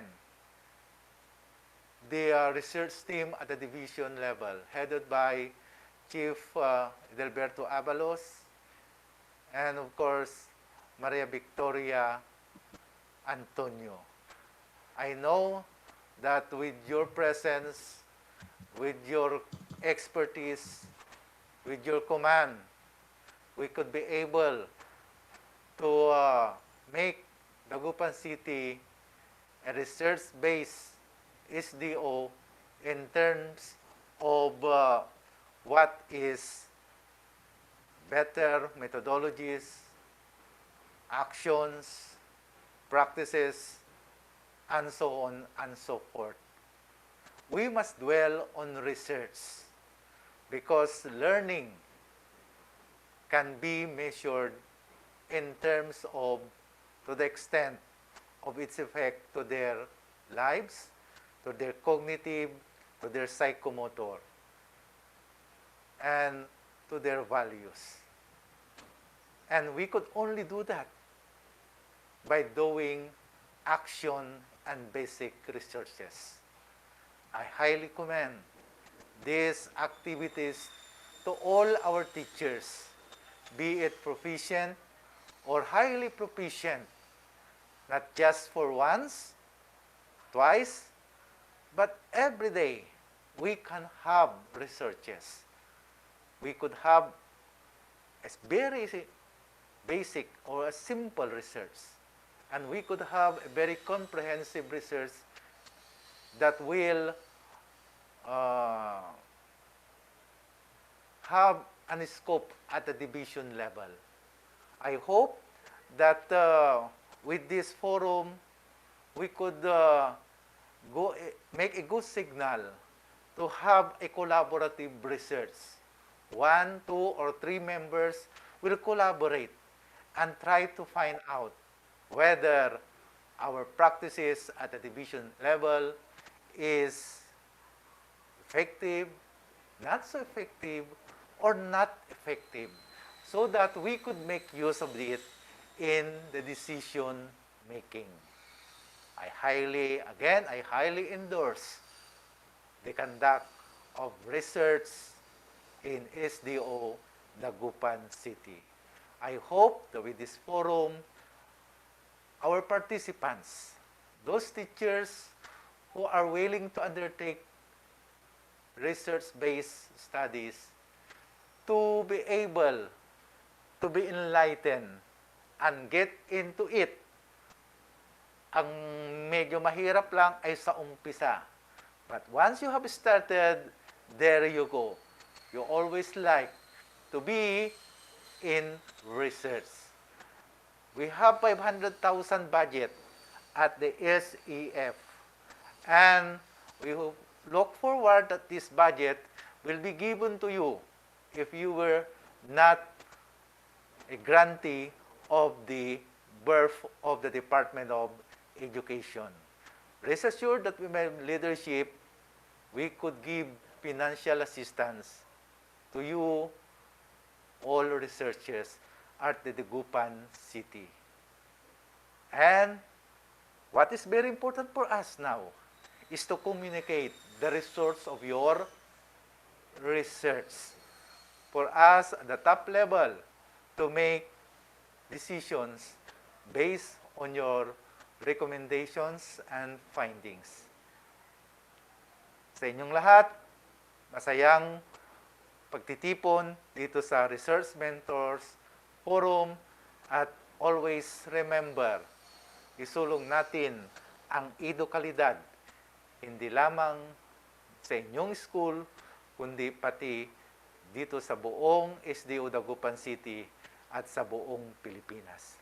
Habang ginagawa natin yan, reminder sa inyo, mag-ingat po tayo palagi dahil ang COVID-19 ay palaging nandyan sa ating paligid.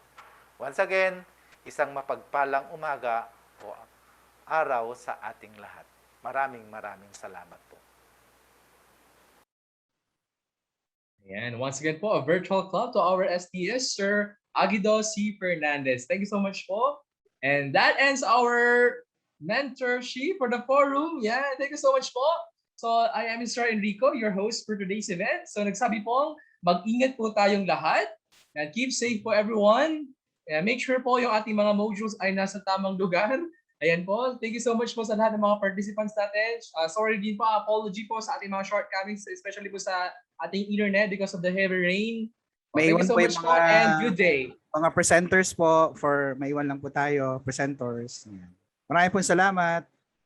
Thank you so much po and happy lunch everyone. Keep safe. Paki-on po yung mga presenters para sa pictorial natin dito sa forum, kunwari. With Mark, send natin yung sa chat box, sir, yung sa Research Hub. Yes, ma'am. Ko. Yes, ma'am. Paano na din, sir? Para makuha lang nila sandali. Okay, ma'am. Nandito na po. Thank you. Yan. Yan. Okay. Yan. Thank you. Paki-on po yung